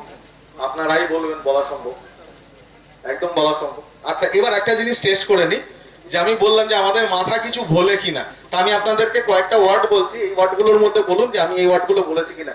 নিডিল বলেছি, সুচ বলেছিলাম, বলিনি তো? আচ্ছা, এখানে আমির খান বলেছিলাম, আমির খান বলিনি তো? শাহরুখ খান বলেছিলাম, ভেরি গুড। আচ্ছা, আমি এখানে আইফেল টাওয়ার বলেছিলাম, চেয়ার বলেছিলাম, আচ্ছা, টাইগার বলেছিলাম, হ্যাঁ বলেছিলাম, আচ্ছা, বাইসাইকেল বলেছিলাম, ও সাইকেল বাইসাইকেল বলেছিলাম তো, হ্যাঁ, স্পাইডারম্যান বলেছিলাম, হ্যাঁ বলেছি, ম্যাঙ্গো আইসক্রিম বলেছিলাম। দেখুন, আপনার মাথা কিন্তু জানে যে আপনার মাথায় কি ঢুকেছে, কোনটা রাখা আছে, আপনার মাথা কিন্তু বলছে যেগুলো এসছে। আপনার মাথা কিন্তু এটাও বলছে না এইগুলো কিন্তু আমার মাথায় আসেনি, মাথা খালি বার করতে পারছে না। আপনাকে আমি সায়েন্স পড়াই, হিস্ট্রি পড়াই, জিওগ্রাফি পড়াই, পলিটিক্যাল সায়েন্স পড়াই, আপনাকে ডিকশনারি পড়তে দিই, যাই করি, আপনার মাথাতে ঢোকে সব, কিন্তু টাইমলি বেরোয় না। এই বার করাটা হচ্ছে কাজ। আমি বেশি কিচ্ছু করবো না, ছোট্ট একটা গল্পের মতো, মানে আমাদের যে ট্রেনিং এর সবচেয়ে সহজ, সবচেয়ে ইজি একটা পদ্ধতি কাজ করবো। আপনারা শুধু আমার গল্পটাকে শুনুন, তারপরের দিকে আমি এটাকে একসাথে ট্রাই করবো, চেষ্টা করছি। মনে করুন এখানে স্কুলে একটা ক্লাসরুম আছে, ঠিক আছে? ক্লাসরুমের ঠিক মাঝখানে একটা সোফা রাখা আছে, ক্লাসরুমের ঠিক মাঝখানে একটা লম্বা সোফা রাখা আছে, সোফার ঠিক মাঝখানে বাবাজি বসে আছে। কে বসে আছে? সোফার মাঝখানে টাইগার বসে আছে। টাইগারের হাতে টাইগার একটা চকলেট নিয়ে আরাম করে চকলেট খাচ্ছে। টাইগার কি করছে? সোফায় বসে আরাম করে চকলেট খাচ্ছে। রুমের মধ্যে হঠাৎ করে শাহরুখ খান চলে গেল, গিয়ে চকলেটটাকে ছিনিয়ে নিল, চুরি করে নিল। চকলেট চুরি করলে কি হবে? বাঘ অটোমেটিক্যালি তাড়া করবে। ও কি করলো? ওখানে একটা সাইকেল করলো, সাইকেল নিয়ে চোচো করে দৌড় লাগালো, সাইকেল নিয়ে ও দৌড় লাগালো। এবার বাঘ তো পিছনে পিছনে দৌড়াবে, ও দেখলো সাইকেল ইজ নট সাফিসিয়েন্ট। ও কি করলো? একটা ট্রেনের ডাব্বায় চলে গেল। কোথায় গেল? ও একটা ট্রেনের ডাব্বায় উঠে পড়লো। ট্রেনের ডাব্বাতে যখন উঠলো, দেখলো ওখানে সিটের দিকে কোনো মানুষজন কেউ নেই, কোনো প্যাসেঞ্জার কেউ নেই। প্রত্যেকটা সিটে গ্রিন অ্যাপেল রাখা আছে। কি রাখা আছে? Green Apple. একটু দূরে একটা সিটে একটা এলিফ্যান্ট বসে আছে। কে বসে আছে? একটা হাতি আরাম করে বসে আছে। ওখানে গব্বর সিং এলো। গব্বর সিং হচ্ছে টিকিট চেকার। গব্বর সিং বলছে টিকিট দাও। গব্বর সিং এলো, গব্বর সিং টিকিট চেকার, বলছে টিকিট দাও। হাতি কোথা থেকে টিকিট দেবে? হাতি বেচারা কি করলো? ওর থেকে একটা ককরোচ বার করে দিয়ে দিল। কি দিল? হাতি কি বার করে দিল? ককরোচ বার করে দিল। গব্বর সিং ককরোচটাকে নিল না, তা ককরোচটা মাটিতে পড়ে গেল। মাটিতে পড়ে ককরোচটা অনেক অনেক অনেক অনেক বড় হয়ে গেল। কি হয়ে গেল? বড় হয়ে গেল। এবার ককরোচের মুখ থেকে এরকম করে হেলতে দুলতে আরাম করে নরেন্দ্র মোদী বেরিয়ে এলো। কে বেরোলো ককরোচের মুখ থেকে? ককরোচের মুখ থেকে আরাম করে হেলতে দুলতে নরেন্দ্র মোদী বেরিয়ে এলো। এবার মোদীজি মিনিস্টার মানুষ, হাত পাত নাড়া, সব ট্রেনের দরজার ধারে গিয়ে হাত নাড়া শুরু করলো। ওখান থেকে যাচ্ছিল কিছু ব্লু বার্ড, কারা যাচ্ছিল? নীল পাখি, ব্লু বার্ড ওখান থেকে যাচ্ছিল। একটা পাখি আর একটা পাখিকে ডেকে দেখা যায়, ওই দেখ মোদীজি হাত নাড়াচ্ছে। এবার ও মোদীজির দিকে তাকাতে গিয়ে হঠাৎ করে একটা রুমের ভিতর ঢুকে টিউব লাইটে গিয়ে ধাক্কা মেরে দিল। ও কি করলো? একটা টিউব লাইটে গিয়ে ধাক্কা মেরে দিল, টিউব লাইটটা ভেঙে গেল। টিউব লাইটটা ভাঙার পরে ওখান থেকে ইয়েলো স্নেক বেরিয়ে এলো। কি বেরোলো? Yellow snake. ইয়েলো স্নেক বেরিয়ে সামনেই দেখলো একটা ব্ল্যাক কোট প্যান্ট পরা লোক কেউ দাঁড়িয়ে আছে। কে দাঁড়িয়ে আছে? ব্ল্যাক কোট প্যান্ট পরা লোক। সেই ব্ল্যাক কোট প্যান্ট পরা লোকটাকে অমিতাভ বচ্চন। অমিতাভ বচ্চনকে ও কেটে দিল। অমিতাভ বচ্চনকে যখন কাটলো, অমিতাভ বচ্চন ওখান থেকে একটা অ্যাম্বুলেন্স নিল। কি নিল? অ্যাম্বুলেন্স। অ্যাম্বুলেন্স নিয়ে ও হসপিটালে গেল। অ্যাম্বুলেন্স নিয়ে হসপিটালে গেল। তো হসপিটালের সেকেন্ড ফ্লোরে ওকে অ্যাডমিট করা হলো। সেই সেকেন্ড ফ্লোরে যেখানে ওকে অ্যাডমিট করা হলো রুমে, সেখানে একটা উইন্ডো আছে। কি আছে? একটা জানলা আছে। জানলা দিয়ে বাইরে থেকে একটা ম্যাঙ্গো ট্রি দেখা যাচ্ছে। কি দেখা যাচ্ছে? আমের গাছ। সেই আমের গাছে কোথাও আম নেই, ঠিক আছে? সেই ম্যাঙ্গো ট্রিতে কোথাও কোনো আম নেই। কি আছে? এলইডি টিভি ঝুলছে। কি ঝুলছে? এলইডি টিভি ঝুলছে।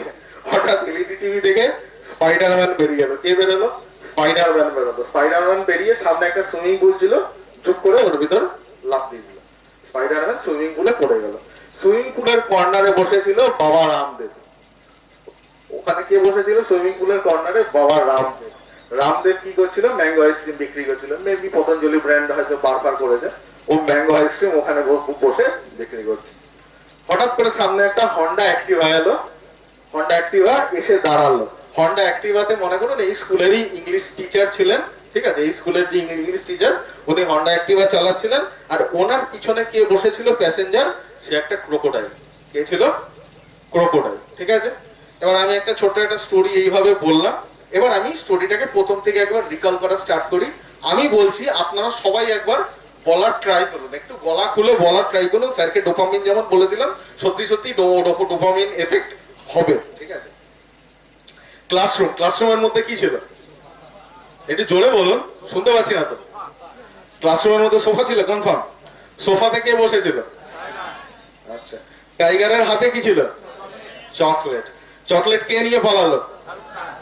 শাহরুখ খান। কি নিয়ে পালাচ্ছিল? সাইকেল। সাইকেলটাকে রেখে ও কোথায় উঠলো? ট্রেনের ডাব্বায়। ট্রেনের ডাব্বায় প্যাসেঞ্জারের জায়গায় কি রাখা ছিল? Green Apple. কিছু দূরে কে বসেছিল? এলিফ্যান্ট বসেছিল। এলিফ্যান্টের কাছে কে এলো? Ticket checker Gabbar Singh. Gabbar Singh ticket চাইতে এলিফ্যান্ট কি বার করে দিল? ককরোচ বার করে। ককরোচের মুখ থেকে কে বেরিয়েছিল? নরেন্দ্র মোদী। নরেন্দ্র মোদী কাকে দেখে হাত নাড়াচ্ছিল? ব্লু বার্ড কে দেখে। ব্লু বার্ড কোথায় গিয়ে ধাক্কা মেরেছিল? Tube light. টিউব লাইট থেকে ভেঙে কে বেরিয়েছিল? Yellow snake. ইয়েলো স্নেক কাকে মানে বেরিয়ে সামনে কে ছিল? Black coat pant. Black coat প্যান্টে কে ছিল? অমিতাভ বচ্চন। অমিতাভ বচ্চনকে কাটার পরে অমিতাভ বচ্চন কি নিল? অ্যাম্বুলেন্স। অ্যাম্বুলেন্স নিয়ে কোথায় গেল? হসপিটাল। দোতলায় কি ছিল? একটা উইন্ডো। উইন্ডো থেকে কোন ট্রি দেখা যাচ্ছিল? Mango tree. ম্যাঙ্গো ট্রিতে কি ঝুলছিল? LED TV. এলইডি টিভি থেকে কে বেরিয়েছিল? স্পাইডারম্যান। স্পাইডারম্যান কোথায় ঝাঁপ দিয়েছিল? জলে। আচ্ছা, সুইমিং পুলের পাশে কে বসেছিল? রামদেব। বাবা রামদেব। কি বিক্রি করছিল? Mango ice cream. ম্যাঙ্গো আইসক্রিমের সামনে কি ওই কোন গাড়ি চলে এসেছিল? হন্ডা অ্যাক্টিভা। হন্ডা অ্যাক্টিভাতে কে ছিল? স্কুলের ইংলিশ টিচার। ইংলিশ টিচারের পিছনে প্যাসেঞ্জার কে ছিল? ক্রোকোডাইল। তাহলে হলো?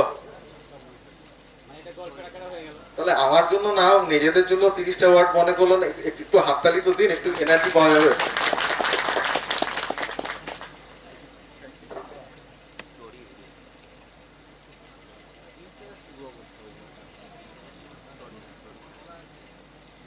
আমি যেটা বললাম না, যে এটা হচ্ছে একটা সবচেয়ে সহজ কমন পদ্ধতি। আমি কিছুই করিনি, একটা ওয়ার্ডের সাথে একটা ওয়ার্ডকে খালি জুড়ে দিয়েছি। একটা ওয়ার্ডের সাথে একটা ওয়ার্ডকে জুড়েছি, আর দুটো ওয়ার্ডের ইমোশনকে আপনাদের কাছে বলেছি, আর কিছুই করিনি। আচ্ছা, এবার জনগণমন কে কে গাইতে পারেন? হাত তুলুন। হাত তুলে কিন্তু হাত তুলে বিপদ নেই। হাত তুলুন। উল্টো উল্টো গাইতে হবে। হ্যাঁ, যা হলো না, হাত আর উঠলো না। আচ্ছা, উল্টো কি গাওয়া যায় নাকি গাওয়া যায় না? উল্টো গাওয়া যায় তো?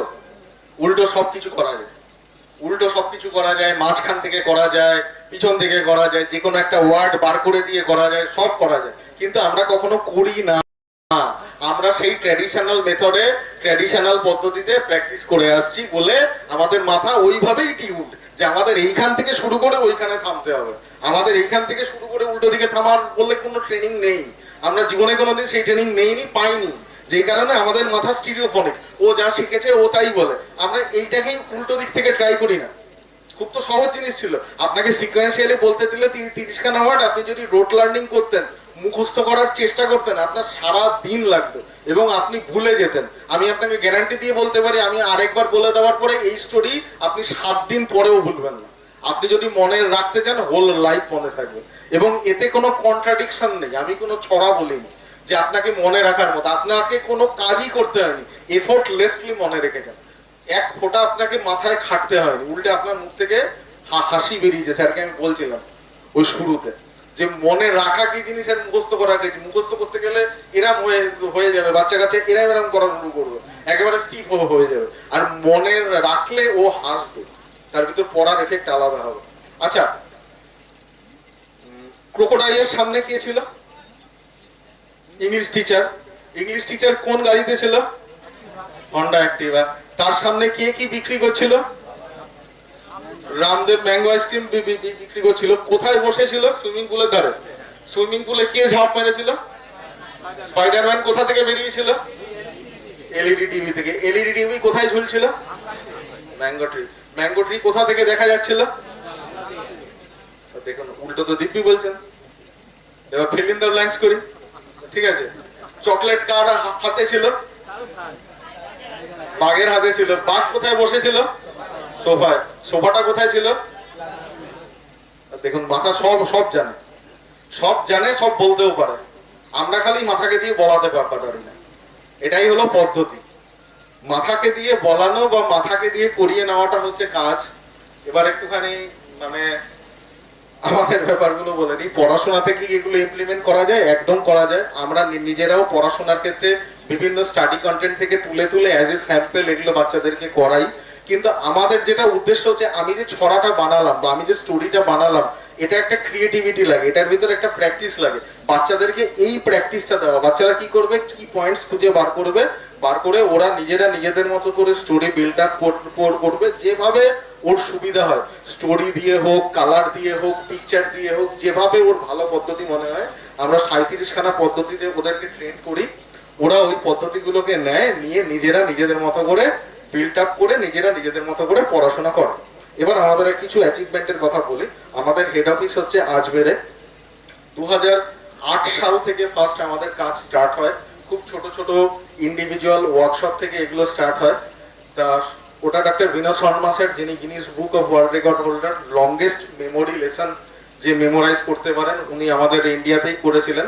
5000খানা ডিজিট আর 5000খানা ওয়ার্ড এট এ টাইম মনে করেছিলেন। মানে আপনারা যদি মোবাইল নাম্বার বলেন, মোবাইল নাম্বারে আমাদের 10খানা করে ডিজিট থাকে, এরকম যদি মনে করেন 500খানা মোবাইল নাম্বার ওনাকে বলা হয়েছিল, অ্যাটেস্টেস জায়গায় বসে উনি সেটাকে মনে করে বলেছিলেন। এগুলো মনে করার জন্য আলাদা কোনো ঐশ্বরিক মাথা কাউকে দেয় না, কেউ আলাদা মাথা নিয়ে জন্মায় না, সবাইকে এইভাবে পদ্ধতিতে রিকল করতে হয় বা ওনারা সেই জিনিসটাতে ট্রেন্ড। তা যাকে 2008-এ উনি কাজ শুরু করেন। আমি 2012-তে যখন এনআইটিতে ফার্স্ট পড়াতে যাই, ওখানে আমার স্পেশাল সাবজেক্ট ছিল মেটেরিয়াল সায়েন্স। মেটেরিয়াল সায়েন্সের উপরে আমি পড়তেও স্ট্রাগল করেছি আমার মাস্টার্সে। প্লাস আমার যারা স্টুডেন্ট ছিল তাদেরকে যখন মেশিন ডিজাইন, মেটেরিয়াল সায়েন্স করাতাম, তাদেরও একটাই কোয়ারি থাকতো যে স্যার, এটা তো হিস্ট্রির চেয়েও খারাপ জিনিস, আমি মনে কি করে রাখবো, এটা মনে রাখা কি করে সম্ভব। তখন থেকে আমার জার্নি শুরু হয়। আমি বিভিন্ন জায়গায় বিভিন্ন বই পড়া স্টার্ট করি, বিভিন্ন লোকের সাথে কথাবার্তা বলা শুরু করি। এডুকেশন সাইকোলজিস্ট যারা এডুকেশনিস্ট, তাদের নিয়ে কথাবার্তা বলা শুরু করি, তাদের কাছে নিজের সমস্যা জানাই। যেমন আমি আমাকে বলি এডুকেশনিস্ট নয়, আমি ইন্ডিপেন্ডেন্ট এডুকেটার, আমি সবাইকে শেখাতে চাই। কিন্তু তারা এডুকেশনিস্ট, যারা এডুকেশন নিয়ে রিসার্চ করেন এবং কন্টিনিউয়াস কাজ করে যাচ্ছেন, তাদের সাথে কথাবার্তা বলি। কেউ বলেন এডুকেশন সাইকোলজি নিয়ে পড়াশোনা করো, এডুকেশন টেকনোলজি নিয়ে পড়াশোনা করো, এডুকেশন ফিলোসফি পড়ো। তখন ব্যাপারগুলো ডাইভার্টেড ছিল। আমিও আমার মতো করে কাজ করে যেতাম, স্যারের মতো করে ওখানে আজমিরে কাজ করতেন। এরকম আরো অজস্র মেমোরি ট্রেনার অল ওভার ইন্ডিয়াতে এক্সিস্ট করেন, যাদের একই ফোরামে আমরা কেউ কখনো ছিলাম না।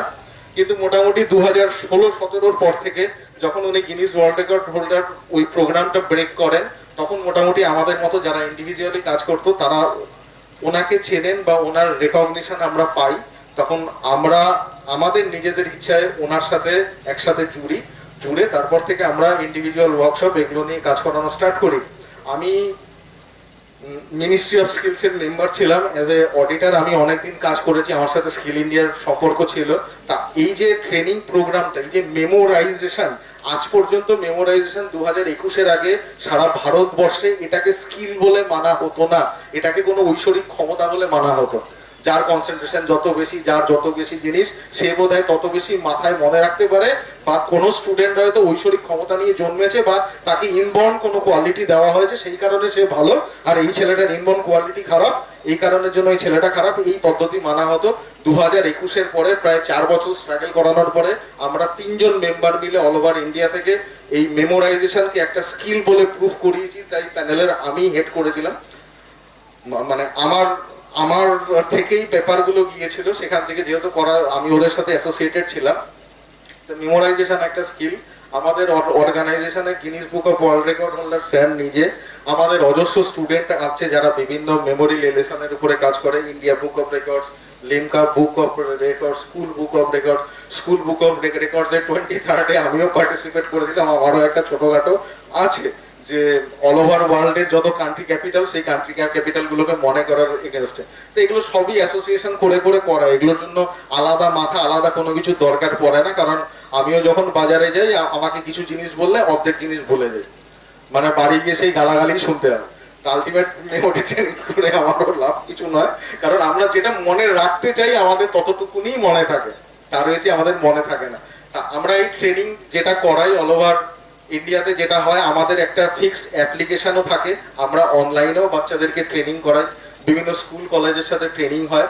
আমরা এনসিআরটি, আপনারা সবাই নাম শুনে থাকবেন, আমরা এনসিআরটির অ্যাপ্রুভড মেম্বার। দীক্ষা যে অ্যাপ আছে, সেই দীক্ষা অ্যাপে আমাদের অ্যাপ্লিকেশন আছে। এনসিআরটির যে 5 দিনের টিচার্স ট্রেনিং হয় সিবিএস এর জন্য, লাস্ট 2 দিন আমরা করাই, তার ভিতর 4th ডের বিকালের যে সেশনটা হয় সেই সেশনটা আমি করাই, ঠিক আছে। তা এইভাবে আমাদের প্রোগ্রামগুলো চলতে থাকে। তা আমাদের এখন আমরা রিসেন্টলি অনলাইন অফলাইন মিলে হাইব্রিড মোডেও বেঙ্গলি ভার্সানের জন্য আমরা কিছু করার প্ল্যানিং অনেকদিন ধরেই করছিলাম। তা হোপফুলি আমরা এই বছর থেকে আমরা সেটাকে লঞ্চ করব। আপনাদের যদি ভালো লেগে থাকে আমাদের ইনিশিয়েটিভ, আমার ইনিশিয়েটিভ পড়াশোনা, তাহলে আমাকে জানাবেন, আমাদেরকে কন্ট্যাক্ট করবেন, স্যারদেরকে জানাবেন, যারা উৎসাহী তারা এইগুলোকে নিয়ে ইনিশিয়েটিভ নিন।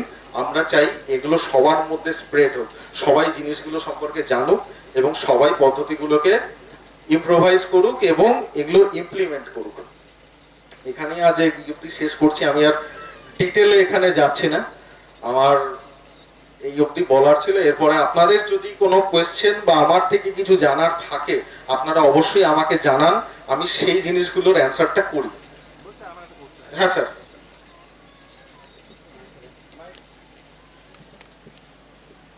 খুব ভালো লাগলো আপনার অনুষ্ঠান, মানে কনগ্রাচুলেশন আপনাকে এখানে আসার জন্য।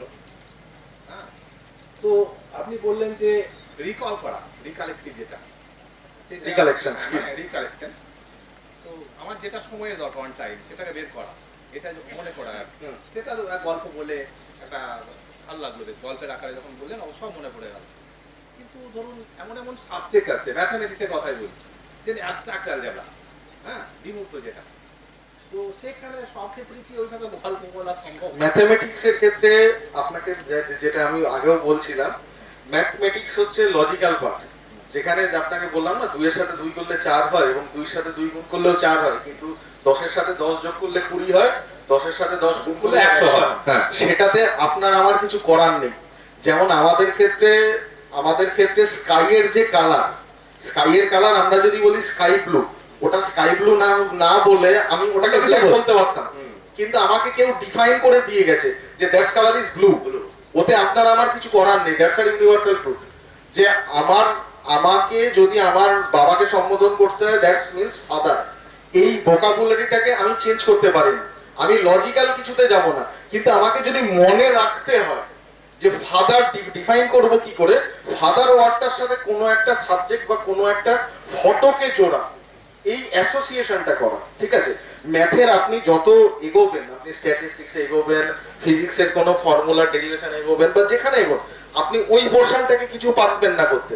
কিন্তু যেখানে যদি ফর্মুলাটাকে আপনি মনে রাখতে চান, যে সাইন কিভাবে ডিফাইন করব, কস কিভাবে ডিফাইন করব, টেন কি করে ডিফাইন করব, একটা গোলার্ধকে কিভাবে ডিফাইন করব, একটা আর কি করে করব, পাইয়ের ডেফিনিশন কি, এই পার্টগুলোকে মনে রাখা যাবে। কারণ ম্যাথমেটিক্স এমন একটা জিনিস যেখানে আপনার আমার কিছু করার নেই। ম্যাথমেটিক্স, ইংলিশ গ্রামার, ভোকাবুলারি, এগুলোতে আপনি আমি চেঞ্জ করতে পারবো না।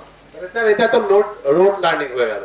নট রোড লার্নিং, আপনি অ্যাসোসিয়েট করছেন। রোড লার্নিং হচ্ছে আপনি যেটা মুখস্থ করছেন, আচ্ছা, এটাই। ক্র্যাম করছেন। আপনি মনে করুন না যে লম্ব বাই ভূমি, লম্বকে লম্বা বলুন না, লম্বা কোনো ব্যক্তি, এইভাবে মনে করুন। রোড তো করছেন না আপনি, আপনি আপনার মাথাতে প্রেসার মারছেন না, আপনি কিছুকে অ্যাসোসিয়েট করাচ্ছেন। কিন্তু ম্যাথের যে ক্রম, ওয়ান মানে স্টেপ 1, স্টেপ 2, স্টেপ 3, স্টেপ 4, আপনি সেখানে কিছু পারবেন না করতে, কারণ ওটা প্রিডিফাইন্ড, ফর্মুলাটা ওই রকম করে চলে, ফর্মুলাটাতে কিছু করার নেই। ম্যাথমেটিক্স এবং ইংলিশ গ্রামার যেখানে আপনি চেঞ্জ করতে পারবেন না, কারণ আপনাকে প্রিডিফাইন করা হয়েছে যে আমি যদি পূর্ব কোনো অতীতকালের কোনো কাজ বলে আমি ওখানে ওয়াজ ওয়ার বলতে বাধ্য। আমি যদি যতই চেষ্টা করি ইজ বলবো, এবার ওয়াজটাকে আমি কি করে মনে রাখবো, সেইটা হচ্ছে কাজ আমার। মনে রাখার টেকনিকটা, হ্যাঁ, সেইটা মনে রাখানোটা কাজ, কিন্তু আমি ওই পার্টটাকে চেঞ্জ করতে পারি না।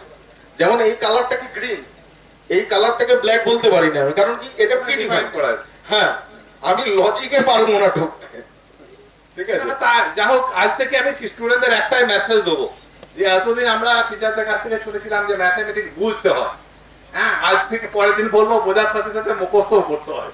ম্যাথমেটিক্স বোঝারই জিনিস, আপনাকে বুঝতে হবে, কিন্তু ফর্মুলা, ওই ফর্মুলা গুলোই আর কি। ফর্মুলা 2 বললেন যে 4 হয়, ফর্মুলা আপনি তো মুখস্থই করছেন। হ্যাঁ 10 × 10, আপনার বোঝার তো কোনো পদ্ধতি নেই, আপনার ওতে বোঝার কিছু নেই। 10-এর সাথে 10 যোগ করলে 20 হয়, দুটো 10ই দেখতে এক, মাঝখানে খালি একটা যোগ, আর যোগটাকে ঘুরিয়ে দিলে গুণ হয়ে গেল। 10 × 2 10 100। এখানে আপনার আমার কিছু করার নেই, যা বলে গেছে বলে গেছে। সেই হচ্ছে ব্যাপার। মানে দুটোই বলতে হবে যে বোঝার সাথে সাথে হ্যাঁ, আপনি কোনো ফর্মুলা নিয়ে কাজ করছেন, ফর্মুলা ওকে ইজিলি এক্সপ্লেন করাচ্ছেন, আচ্ছা, মনে রাখার জন্য এটা। সেটা মনে রাখার জন্য, সেটা পার্মানেন্টলি মনে রাখার জন্য।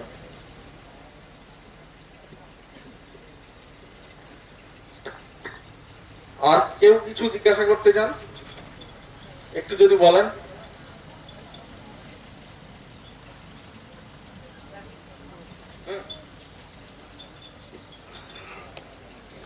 স্যার, আমার একটা ছোট্ট প্রশ্ন। হ্যাঁ স্যার।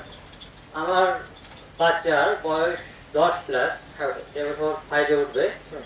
তো ওর একটু সমস্যা আছে। সমস্যাটা এরকম যে আমরা একটা জানি একটা রোগের নাম ADHD, অ্যাটেনশন ডেফিসিট, তারপরে বাকিটা ঠিক বলতে পারছি না আমি, এখন তার থেকে জিজ্ঞেস করেছিলাম। তো ওরা বললো যে এটা বয়সের সঙ্গে সঙ্গে একটা কেটে যাবে, বাচ্চার মতো খুব মানে অমনোযোগী, চরম অমনোযোগী। মানে ওকে যদি কোনো কিছু বলা হয় তো ওর সঙ্গে সঙ্গে হয় কোনো জিনিস নিয়ে ঘাঁটতে শুরু করবে, অর্ধেক অ্যাটেনশনটা ওখানে চলে যায় আর অর্ধেক অ্যাটেনশনটা পড়ার দিকে থাকে। ওর পড়ার দিকে সম্পূর্ণ অ্যাটেনশন দিতে পারে না। মানে এখান থেকে বেরিয়ে আসা কি সম্ভব কিনা আপনাদের এই পদ্ধতিতে? একটা জিনিস আপনাকে বলি, মানে আমি এই রোগটা সম্পর্কে ডিটেল যেহেতু জানি না, ঠিক আছে, আমি সম্পূর্ণ না জেনে এই রোগ সম্পর্কিত কমেন্টসে আমি যাব না। আমি কিছু ছোট কোশ্চেন আমার তরফ থেকেও করতে চাই। ও কি টিভি দেখে? ওর বয়স কত? 10+। ও টিভি দেখে, কার্টুন দেখে? এখন তো টিভি দেখে না, মোবাইল দেখে খুব বেশি। মোবাইল শান্ত মাথায় দেখে? হ্যাঁ, মোবাইলটা দেখে। কতক্ষণ দেখে? অনেকক্ষণ দেখে। তাহলে তোর অ্যাটেনশনে কোনো সমস্যা নেই। এটাই তাহলে তোর অ্যাটেনশনে বা কনসেন্ট্রেশনে কোনো সমস্যা নেই। ও তো দেখছে, ও তো দেখে। কোনো কিছুর জন্য তো বসছে, হুম। ও তো ওইখানে ইন্টারেস্ট পাচ্ছে। তার সেটাই। মানে ওর এখানকার সমস্যাটা ওইখানেই গিয়ে দাঁড়ায় যে ও যাতে ইন্টারেস্ট পায় ও তাতে বেশি টাইম দেয়। দেখুন স্যার, আমি রোগটা সম্পর্কে যাচ্ছি না, আমার মোটা বুদ্ধিতে আমার যতটুকুনি মনে হচ্ছে যে ও যেহেতু ওই কাজটা যত মনোযোগ দিয়ে করছে, তার মানে কি ও ওইখানে ইন্টারেস্ট পাচ্ছে, ও এইখানে ইন্টারেস্ট পাচ্ছে না। ওকে একবার ট্রাই করে দেখা যেতেই পারে। আমাদের কাজই তো এই মাস ওদের মধ্যে ইন্টারেস্ট জাগানো, ক্রিয়েটিভিটি তৈরি করা। যেমন আমি একটা ছোট্ট জিনিস বলি, এখানে স্যারদের ক্ষেত্রে মনে থাকবে যে আমি বাচ্চাদেরকে মাঝে মধ্যে শেখানোর জন্য এক্সপ্লেন করি। ধরুন আমাদের জিওগ্রাফির আপনি আমাদের জিওগ্রাফিতে অ্যাটমসফিয়ারিক লেয়ার কটা আছে? 5টা লেয়ার। ফার্স্ট লেয়ার হচ্ছে স্ট্র্যাটোস্ফিয়ার, না ফার্স্ট লেয়ার হচ্ছে ট্রোপোস্ফিয়ার, ট্রোপোস্ফিয়ারের পর হচ্ছে স্ট্র্যাটোস্ফিয়ার, স্ট্র্যাটোস্ফিয়ারের পর হচ্ছে মেজোস্ফিয়ার, মেজোস্ফিয়ারের পর হচ্ছে থার্মোস্ফিয়ার, থার্মোস্ফিয়ারের পর হচ্ছে এক্সোস্ফিয়ার। আমি যদি এটাকে আমার বাচ্চাদেরকে মাঝে মধ্যে বলি, আমি ওদেরকে বলি যে মনে করো তোমার কাছে, তুমি ক্লাসরুমে আছো, তুমি একটা ট্রফি জিতেছো। কি জিতেছো? তুমি একটা ট্রফি জিতেছো। ট্রফিটার মাথাটা আমি যেই খুললাম, ট্রফির মধ্যে থেকে একটা স্ট্র বেরিয়ে এলো। কি বেরোলো? ট্রফি তুমি জিতেছো, ট্রফির মধ্যে থেকে একটা স্ট্র বেরিয়ে এলো। স্ট্র যখন বেরিয়ে চলে এলো, তুমি ওর মধ্যে মাজা ঢাললে। কি ঢাললে? মাজা ঢেলে দিলে। এবার মাজা যখনই ঢালা হয়েছে, তখন আচানক ওখানে তোমার ক্লাস টিচার চলে এসেছে। ক্লাস টিচার সাথে তুমি তোমার ওই ট্রফিটাকে থার্মাক্সে ড্রেন করে দিলে। থার্মাক্স মানে হচ্ছে ফ্লাক্স। থার্মাক্সে ড্রেন করে দিলে, টিচার এলো, তোমার ক্লাসরুমে মনে করো কর্নারে একটা এক্সস্ট ফ্যান আছে, টিচার ওই থার্মোফ্লাক্সটা তুলে এক্সস্ট ফ্যানটা ভেঙে বাইরে বার করে দিল। আমার মনে হয় স্যার হিন্টস বুঝতে পেরেছেন আমি কি বলছি। আমি ফার্স্ট কি বলেছিলাম? তুমি একটা ট্রফি জিতেছো। ট্রফি থেকে কি বেরিয়েছে? স্ট্র বেরিয়েছে। স্ট্র বেরোনোর পরে তুমি তাতে মাজা ঢেলেছো। মাজা ঢালার পরে তুমি ওটা থার্মাক্সে ড্রেন করেছো, টিচার থার্মাক্স তুলে এক্সস্ট ফ্যান ভেঙে বার করে দিয়েছে। ট্রফি থেকে কি মনে পড়বে? ট্রোপোস্ফিয়ার। স্ট্র থেকে কি মনে পড়বে? স্ট্র্যাটোস্ফিয়ার। মাজা থেকে কি মনে পড়বে? মেজোস্ফিয়ার। আর থার্মাক্স থেকে মনে পড়বে থার্মোস্ফিয়ার। আর এক্সস্ট ফ্যান থেকে এক্সোস্ফিয়ার। তা আমরা এই ধরনের ক্রিয়েটিভিটি বাচ্চাদের মধ্যে ইনকাল্ট করি, যে স্টোরিটা ওরা নিজেরা বানায়। যেমন আমার এমন কিছু স্টুডেন্ট আছে যারা বলছে ট্রফিতে ওখানে স্ট্র না, আমি যেটা বললাম স্ট্র, ও বলছে ট্রফি ছিল, ট্রফির মধ্যে স্ট্রবেরি নিয়ে স্ম্যাশ করেছে। স্ট্রবেরি স্ম্যাশ করে তারপর খাওয়া শুরু করেছে। তা এক একজন এক এক রকম ক্রিয়েটিভ স্টোরি বানায়। তা এটাই হচ্ছে বাচ্চাদের মধ্যে ইন্টারেস্ট গ্রো করানো বা ক্রিয়েটিভিটি গ্রো করানো। এইভাবেই করানো হয়। আমরা এই ট্রেনিংটাই দিই। ধরুন কোন একটা গাড়ি চালানো, নট নেসেসারি যে আপনি কোন গাড়ি চালাবেন। আমি যদি আপনাকে গাড়ি চালানো শিখিয়ে দিই, সে আপনি 4 চাকার ছোট গাড়িও চালাতে পারেন, আর 10 দিন বেশি ট্রেনিং নিলে ট্রাকও পারবেন চালাতে, বাসও পারবেন চালাতে। That's a skill. তো এই মেমোরাইজেশন বা এই যে ক্রিয়েটিভিটিটা একটা স্কিল। এই স্কিলটা বাচ্চার মধ্যে ডেভেলপ করা হয়। অ্যাজ ভাই আপনি যেটা বলছেন যে ও যখন টিভি দেখছে, মোবাইল দেখছে, সেখানে তো ইন্টারেস্ট পাচ্ছে। আপনি ডাক্তারের সাথে কথা বলুন যে ওর ওখানে অ্যাটেনশন নেই কেন। অ্যাটেনশন তো ও তো দিচ্ছে, ও তো মোবাইলে অ্যাটেনশন দিচ্ছে। আপনাকে ডাক্তার বলেছে নাকি কোনো সাইকোমেট্রিক টেস্ট করে কেউ বলেছে, নাকি কোনো ক্যারিয়ার কাউন্সিলর বলেছে? যে অ্যাটিটিউড বাচ্চা থেকে যেমন ছিল, যেমন ADHD যে সিমটম গুলো, ওগুলো আমি মধ্যে লক্ষ্য করতাম। যেমন ও বন্ধুদের সঙ্গে মিশতে পারতো না, খেলতে পারতো না ঠিক মতো, অ্যাডজাস্ট করতে পারতো না। এই সমস্ত সমস্যাগুলো ছিল ওর মতো প্রথম থেকে। তো আমি এই সময় ডাক্তারের সঙ্গে কথা বলেছিলাম যে এই সমস্যাগুলো হচ্ছে। তো ডাক্তার বললেন এটা 10 বছরের মতো একটা ঠিক হয়ে যাবে।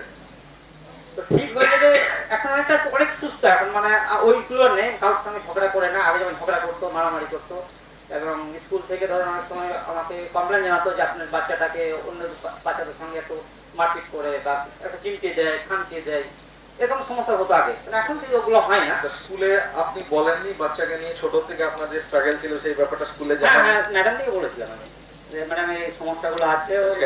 সেটা তো স্কুলের টিচারদেরও দায়িত্ব তাকে ঠিক করা, আপনার তো একার নয়। সেটাই টিচার তো কমপ্লেন করতে পারে না, আমাদের কাজ তো কমপ্লেন করা না। হ্যাঁ, এবার কমপ্লেন এখন হচ্ছে ধরুন অন্য ওর যে বাচ্চাদের সঙ্গে একটা বিহেভ করছে, ওর বাচ্চার গার্জেনরা তাকে স্কুলে বলছে যে ওর ছেলেটা মেরেছে। তার বাধ্য হয়ে তোরা ওই পরিবেশের জন্য বা যে কোনো জন্য আমাকে কমপ্লেন জানাতো, আপনি আসেন ব্যাপারটা দেখেন, বা ও কোন দিনের একটা মানে ওকে, ওর বাচ্চাটা এমনটা ছিল, ওকে যদি কোনো কিছু হিট করতো, কেউ কিছু বলতো, মানে ও মজা নিতে পারতো না। মানে ওর সঙ্গে মজা করে, ওর মজার পছন্দ করতো না।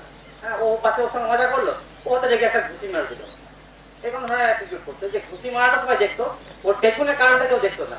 না বুঝতে পারছি, কারোর ক্ষেত্রে হতে পারে এই ধরনের অ্যাটিটিউড, একটু অন্যরকম বিহেভিয়ার থাকতে পারে। দেখুন এগুলো ছেড়ে যাওয়া, এগুলো হয়ে যাওয়ার কথা। এগুলো বিরাট যত ফ্যামিলিয়ার হবে, যত বয়সের সাথে সাথে ও বাইরের লোকজনের সাথে মিশবে, বাইরের জিনিসপত্রকে অ্যাডাপ্ট করবে, তত ওর ভিতর চেঞ্জেস আসবে। এটাই স্বাভাবিক, আমরা এইভাবেই শিখি। সামাজিকতা অনেকটা চেঞ্জ এসছে, কিন্তু ওই যেটা হচ্ছে না যে ওই যে এডুকেশন, মানে ওর মনে রাখার ক্ষমতা, পড়াশোনার প্রতি অ্যাট্রাকশন থাকে না। স্যার হয়তো কোনো একটা কথা বললে স্কুলে, ও বাড়িতে এসে বলতেই পারে না, মানে কারোর সঙ্গে কমিউনিকেট করতে পারে না, কথাটা গুছিয়ে বলতে পারে না, এই যে সমস্যাগুলো থেকে যায়, ও কথা বলতেই পারে না। মানে আমি যে কথা 100% গ্যারান্টি দিয়ে তো এগুলো বলা যায় না, কিন্তু আমাদের কাজ এর উপরই হয়, বাচ্চাদের অ্যাটেনশন গ্রো করা, ইন্টারেস্ট গ্রো করা এবং টাইম স্প্যান কম করে বাচ্চাকে পড়ানো, যাতে বাচ্চা আরো যে লাইফ স্কিল থাকে, সোশ্যাল স্কিল যেগুলো থাকে, বিহেভিয়ারাল স্কিল যেগুলো থাকে, সেগুলোকে আরো বেশি ওরা শিখতে পারে, যেটা মরাল বলে, মরালিটি যেগুলো বলে, সেগুলোকে আরো গ্র্যাপ করতে পারে। এগুলোকে নিয়ে চেষ্টা তো করা মানে যেতেই পারে। আমাদের কাছে তো, আমাদের as a parent, as a guardian, আমিও তাই বলি, দেখুন আমাদের কাছে চেষ্টা করারই পথ আছে, আমাদের তো আর কিছু করার নেই, চেষ্টা করাই কাজ আমাদের। তাদেরকে বেস্ট লাইফ, বেস্ট জিনিস গিফট করা, বেস্ট জিনিস দেওয়াই আমাদের কাজ। আমরা পসিবল জিনিস এইটাই পারি, এর বাইরে তো আর কিছু না। স্যার এরকম আমার একটা স্কুল আছে, এরকম স্টুডেন্ট কিন্তু আমাদের 5 থেকে 7টা আছে। তা আমাদের এরকম বাচ্চা যেগুলো হয়, তার জন্য কি হয়, ডাক্তাররা বলে ছোটতেই স্কুলমুখী করা, কারণ 5টা স্কুলের বাচ্চার সাথে যখন স্কুলে ওদের মিলন হয়, আস্তে আস্তে ওদের চেঞ্জ আসে, একটা করে ওয়ার্ড বলতে শেখে। যেমন আমার একটা স্টুডেন্ট স্যার ম্যাডামদেরকে বাবা বা মা ছাড়া কিছুই বলতে পারতো না, এখন সে স্যার বলে, ম্যাম বলে, বা টয়লেট যাবো, আই গো টু টয়লেট, এটাও সে বলতে পারে। তার পরিবর্তন, স্কুলে থাকার সাথে সাথে পরিবর্তন। উনি যে প্রশ্নটা করছেন যে মোবাইল বেশি দেখে, পড়াশোনা মনে রাখে না, আমরা যেটা করে থাকি একদম, যেহেতু বাচ্চাদের ক্ষেত্রে যে জিনিসটাতে ও আকর্ষিত বেশি, সেইটাকে সামনে রেখে আপনি আধ ঘন্টা বাচ্চাদেরকে পড়তে বলুন, যে এটাকে তুমি আধ ঘন্টা এটা মুখস্থ করলে তোমাকে আমি কিন্তু তারপরে এটা দেখতে দেবো, ওটাকে সামনে রাখুন। তারপরে ওটাকে 5 মিনিট আপনি দেখতে দেন, তারপরে রিভার্সে আবার ওটাকে ধরুন এবং লিখতে দেন, দেখুন আস্তে আস্তে অনেক রেজাল্ট পাবেন। একটা না ওদেরকে পড়ানো যাবে না, বা ওদের ব্রেনের উপর চাপও দেওয়া যাবে না, এইভাবে আমরা প্রচুর রেজাল্ট পেয়েছি। হতে পারে এই জিনিসটা ভাবেও আপনি একবার করে দেখতে পারেন, কিন্তু এটাতেও একটা জিনিস আছে যে আপনি ওর সাথে একটা টার্গেট ফিক্স করছেন যে এই কাজটা করলে তোমাকে এই কাজটা করতে দেবো, মানে একটার সাপেক্ষে আরেকটা জিনিসকে চাপানো। তো ঠিক আছে, যদি এতে কিছু ফল হয় তারপরে ধীরে ধীরে এই জিনিসটাকেও এলিমিনেট করা আমার মনে হয় দরকার, কারণ আলটিমেটলি কোনো কিছুর জন্যই কোনো অপশন থাকা উচিত নয় লাইফে। যে কোনো কাজ, যেমন বলছিলেন যে কোনো কিছু কনসেন্ট্রেশন বা ইচ্ছা শক্তি থাকা দরকার, সেই ইচ্ছা শক্তির মাঝখানে আমি মনে করি না যে ডিসিশন এভাবে করা দরকার। বা দেখুন, আমার পারসেপশন যে ফাইনাল তা তো নয় যে আমি যে এই পারসেপশনে আপনাকে বলতে পারছি, কিন্তু হ্যাঁ যদি তাতে এফেক্ট হয়, ম্যাডাম যখন বলছেন যে কিছু ক্ষেত্রে হলেও এফেক্ট আসছে এবং ধীরে ধীরে ব্যাপারটাকে চেঞ্জ করা যায়, তো ওয়েল এন্ড গুড। এইভাবে যদি চেঞ্জ করলে কোনো কিছু এফেক্ট আমরা পাই, তো ভালো জিনিস, এইভাবে করা মানে যেতে পারে। ওকে আপনি বলতে পারেন, বোঝাতে পারেন যে সোশ্যাল স্কিল যেমন আসছে, যে ভাই এইটা যখন করছো তার সাথে সাথে এই জিনিসটাকেও করতে হবে, শুধুমাত্র তো এই জিনিসটা করতে দেওয়া যাবে না, বা তার জন্য বকাবকি করা, কন্টিনিউয়াস তাকে ইরিটেট করা, এটাও ঠিক নয়। এইভাবে কন্টিনিউয়াস করলে হয়তো হতে পারে চেঞ্জেস। আর দেখুন, ডাক্তার আজকে কোনো ভালো সাইকোলজিস্টের সাথে দেখা করাতে পারেন, ভালো কেরিয়ার কাউন্সিলর যারা, তাদের সাথে কথা বলতে পারেন, তারা আপনাকে প্রপার গাইড করে দেবে। ওদের অনেক রকম টেস্ট হয়, ডিএমআইটি বলে একটা টেস্ট হয়, সাইকোমেট্রিক বলে একটা টেস্ট হয়। ডিএমআইটিতে কি হয় না, এই যে ফিঙ্গারপ্রিন্ট গুলো স্ক্যান হয়, এই ফিঙ্গারপ্রিন্ট গুলো কি হয়, এগুলো নিউরনের এন্ড, তো এগুলোর সাথে আমাদের মাথা কানেক্টেড, কার কোন দিকে এবিলিটি, কে কোন দিকে যেতে চায়, কার কতটা পোটেনশিয়াল, কি কতটা গ্র্যাব করতে পারছে, টোটাল অ্যানালিসিস সাইন্টিফিক একটা রিপোর্ট দেয়। তার সাথে সাইকোমেট্রিক, যে ওর বিহেভিয়ারাল যে চেঞ্জ, ওকে কিছু প্রসেসের মধ্যে থেকে এই টেস্ট গুলো করানো হয়। এগুলোতে কি হয়, ওর ল্যাক যে জায়গাটাতে করছে সেগুলো সম্পর্কে একটা স্বচ্ছ ধারণা পাওয়া যায়। দেখুন, ডাক্তাররা মেডিকেল সায়েন্স বা নিউরো সায়েন্স দিয়ে এনএলপি কে অনেক কিছু বলে, কিন্তু বিহেভিয়ারাল জিনিসগুলোকে চেঞ্জ করার জন্য আমার মনে হয় ডাক্তার যতটা এফেক্টিভ, ততটাই কোনো সাইকোলজিস্ট বা এডুকেশনের কেরিয়ার নিয়ে যারা কাজ করে, যারা কাউন্সিলর বা কোচ, তাদের সাথে কথা বলাটাও ততটাই জরুরি। কারণ কাউন্সিলর যতটা টাইম দিতে পারে, ডাক্তার কিন্তু ততটা টাইম দিতে পারে না। এটা একটা বড় সত্যি কথা। আপনি যেভাবেই মানুন, আপনি ভালো মনে করুন, খারাপ মনে করুন, আমাকে যেভাবেই মনে করুন, ডাক্তার আলটিমেটলি তত সময় দিতে পারে না। এইগুলো আমাদের সামাজিক ব্যবস্থার জিনিস, আর কি হয়ে এসেছে, আর কি করা যাবে। ঠিক আছে স্যার, আমি তাহলে কনক্লুড করবো। আচ্ছা, হ্যাঁ বলুন ম্যাডাম।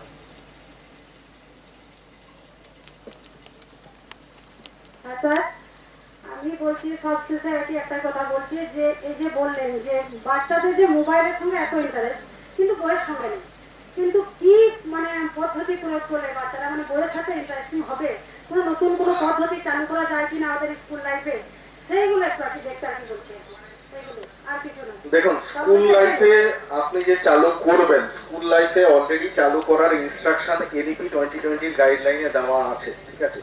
এই জিনিসটা সম্পর্কে বিস্তর আলোচনা হয়, বিস্তর নিয়ে আলোচনা হয়েছে, ঠিক আছে? আমি একটুখানি ফার্স্ট থেকে বলি। মোবাইলের ক্ষেত্রে আমি যেটা বলেছিলাম, মোবাইলের ক্ষেত্রে যদি রিলস বা স্ক্রলিং করায় আমরা সবচেয়ে বেশি আসক্ত হই।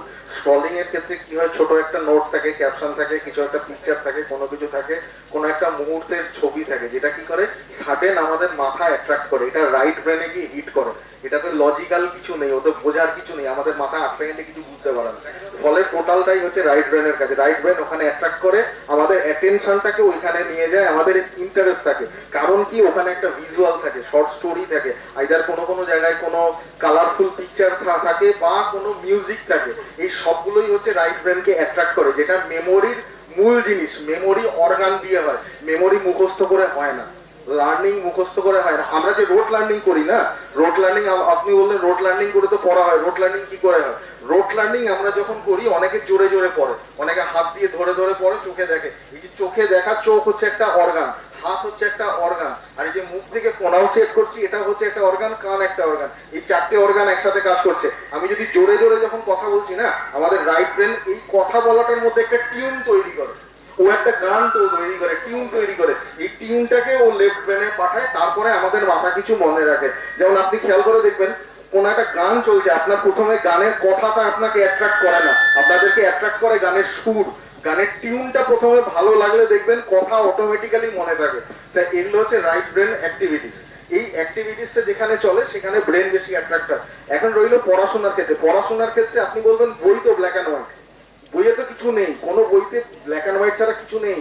কোনো হিস্ট্রি ডেটকে যদি বলি, হিস্ট্রি ডেটের মধ্যে কোনো পিকচার নেই, কিন্তু আমাদের পড়াতে হিস্ট্রি ডেটের পিকচার আছে।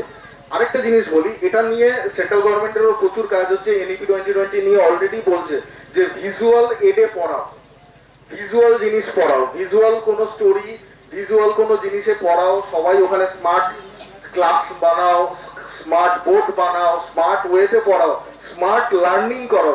স্মার্ট লার্নিং হলেও সমস্যা হচ্ছে মনে রাখা। সবচেয়ে দরকারি হচ্ছে স্মার্ট ব্রেন বানানো, সেই ট্রেনিং সবার প্রথম দরকার। দেখুন, স্মার্ট লার্নিং হয়, স্মার্ট লার্নিং করা হয়, কোনো কন্টেন্টকে ভিডিও কন্টেন্টে দেখানো হয়, কিন্তু স্যার তখন ওইখানে কোয়েশ্চেন তুলে দেবে, ভাই ম্যাথের ভিডিও কন্টেন্ট দেখি তুমি করবে কি? সেইটা একই জিনিস, বুঝতে গেলেও যা, ওই করতে গেলেও তাই, আলটিমেট তো এক, আলটিমেট কন্ট্রাডিকশন ওখানে। ফলে স্মার্ট স্কুল, স্মার্ট লার্নিং কোনো কিছু আলটিমেট সলিউশন নেই। আলটিমেট সলিউশন স্মার্ট ব্রেন হওয়া দরকার। স্মার্ট ব্রেন হলে সবকিছু দরকার। যে বাচ্চার মধ্যে ক্রিয়েটিভিটি আছে, যে বাচ্চা স্মার্ট লার্নিং করতে পারে, ওর কন্টেন্টকে পিকচারে কনভার্ট করে পড়বে। তো মোবাইলের সাথে আপনার যেটা চাইছেন, আপনি পড়ার ভিতরের পার্থক্য, সেটা আপনার আমার একার পক্ষে এই ইভলিউশন আনা সম্ভব না, এটা সম্ভব না, এটা করা যাবে না। কিন্তু স্কুলকে ইনস্ট্রাকশন দেওয়া আছে, এনইপি 2020 গাইডলাইন এটা বলা আছে। টু সাম এক্সটেন্ট স্টেট গভর্নমেন্টরা মানে না, স্টেট গভর্নমেন্ট মানবে না, মানতে চায় না, কিন্তু এনইপি 2020 গাইডলাইনে পরিষ্কার বলা আছে যে প্রত্যেক স্কুলকে ভিজুয়াল এইড দিয়ে পড়াতে হবে, সে প্রজেক্টর হোক বা যাই হোক। তাতে কি হয়, একটু ইন্টারঅ্যাক্টিভ হয়, একটু ইজি হয়। এবং সেন্ট্রাল গভর্নমেন্টের যখন এনইপি 2020 বেরোয়, আমরা এনসিআরটি অ্যাপ্রুভাল পাই 2022-এ। হোপফুলি 2030-এ যখন নতুন গাইডলাইন বেরোবে, আমাদের এই স্টাডি নিয়ে বেরোবে, আমাদের এই কন্টেন্ট নিয়ে বেরোবে, কারণ অলরেডি দীক্ষাতে চলে গেছে। আমরা এনসিআরটির সাথে অলরেডি ভুবনেশ্বরে লার্নিং এর জন্য আমাদের ল্যাব ওখানে দেওয়া আছে। এগুলো দেখা যাক আগামীতে কি কি হয়। লম্বা জিনিস, লম্বা পথ চলা, কারণ ইভলিউশন আনা, এডুকেশনকে বদলানো কারোর একদিনে সম্ভব নয়। আপনার আমার মতো একজন দুজন মাস্টারমশাই পারবে না, এই অসংখ্য কাজ, লম্বা কাজ। বলুন স্যার। আমি একটা রাইটিং 100 ওয়ার্ডের এটা মুখস্থ করলাম, 50 ওয়ার্ড ভুলে গেলাম। আমার একটা কোশ্চেন হলো, ধরেন 100 ওয়ার্ডের একটা রাইটিং আমি মুখস্থ করলাম, 50 ওয়ার্ড ভুলে গেলাম। এই 50 ওয়ার্ড ভুলে যাওয়ার আসলে কারণ কি? ভুলে যাওয়াটা ব্রেনের কোন অংশে যায়? বা ভুলে যাওয়াটা করেছেন আপনি, আপনার মাথাকে টিউন বানিয়ে এখানে ভরেছেন, আপনি আপনার প্রপার জায়গাতেও ভরেননি, প্রপার জায়গা থেকে নিয়ে আসার জন্য হুক ইয়ে করেন। আমি কোশ্চেন করছি যে ভুলে যাওয়াটা আসলে কি? মানুষ ভুলে যাওয়াটা মানুষের নর্মাল জিনিস, মানুষ ভোলে না, মানুষ কিচ্ছু ভোলে না, মানুষ রিকল করতে পারে না। তাহলে ভুলে যাওয়াটা আসলে কোন জায়গাতে যায়?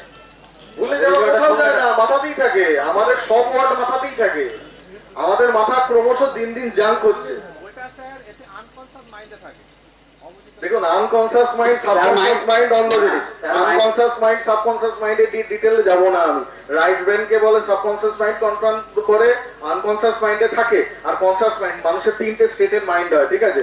ঘুমের মধ্যে একখানা স্টেট হয়, জাগা কন্ডিশনে তিনখানা স্টেট হয়। আমি এই ডিটেইলে যাব না, এই ডিটেইলে আবার গেলে লম্বা থিওরি। সাবকনসিয়াস মাইন্ড কি কি করে, কেন করে, কে ড্রাইভ করে, সাবকনসিয়াস মাইন্ডকে কেন জাহাজের কান্ডারি বলে, এরা বহু লম্বা লম্বা থিওরি আছে। আমি শুধু একটাই বলছি, ভুলে আমরা কিছু জানি না, আমাদের সব মাথার মধ্যেই থাকে। আপনি শুধু বার করতে পারছেন না, আমরা কিছু ভুলি না, আমরা রিকালেক্ট করতে পারছি না। আপনি ঠিক মতো রিটেনশন করেননি বলে রিকালেক্ট করতে পারছেন না, আছে আপনার মাথার মধ্যে। আজকে নয় 30 খানা বললাম, পরে কোনোদিন এলো 200 খানা ওয়ার্ড বলবো, একটু লম্বা হয়ে যাবে। তখন মনে, আমি যদি প্রথম থেকে এসেই 30টা ওয়ার্ড বলা শুরু করতাম, বোর হয়ে যেতাম যে কি বলছে না বাবা, পাগলের মতো কেন এই ওয়ার্ড গুলো বলছে। কিন্তু 200 খানা ওয়ার্ডও রিকল করা যায়, 500 খানা ওয়ার্ড করা যায়, শুধুমাত্র রিকল করার পদ্ধতিতে। মানে আপনি বলতে চাইছেন আমি কোথায় একটা রাইটিং 100 ওয়ার্ডে সেটা ফটোশপ করতে পারি? আপনি গোটা ডিকশনারি পড়ে ফেলেছেন, মানে মাথায় চলে গেছে, গোটা ডিকশনারি মাথায় চলে গেছে, কিন্তু ওই বার করতে পারছেন না। জায়গা মতো দোকান নিয়ে আপনি আপনার বই নিয়েছেন, বই নিয়ে আপনার রাখার কথা আলমারিতে, দেখেছেন কোনো গাছের তলায় গিয়ে। ওখান থেকে বেরোবে ব্যাপার তো তাই, যেখানে যেটা রাখার দরকার সেখানে না রাখার দরকার, আপনাকে দরকারের সময় তো পেতে হবে। ব্যাংকে গেছেন, চেক বই নিয়ে সাইন করতে হবে, পেন রেখেছেন বাড়িতে, ওখান থেকে টাকা বেরোবে? টাকা তো বেরোবে না, পেনটা তো ওই মুহূর্তে পকেটে হতে হবে, আর দরকার নেই। ছেলের সাথে সামনে কথা বলা, এটা হলো ব্যাপার। আপনি কিচ্ছু বলেননি, মাথাতে সব আছে, আপনার মাথা সব জানে, চুপচাপ শুনছে আর মজা নিচ্ছে। আপনারই মজা নিচ্ছে। Thank you sir.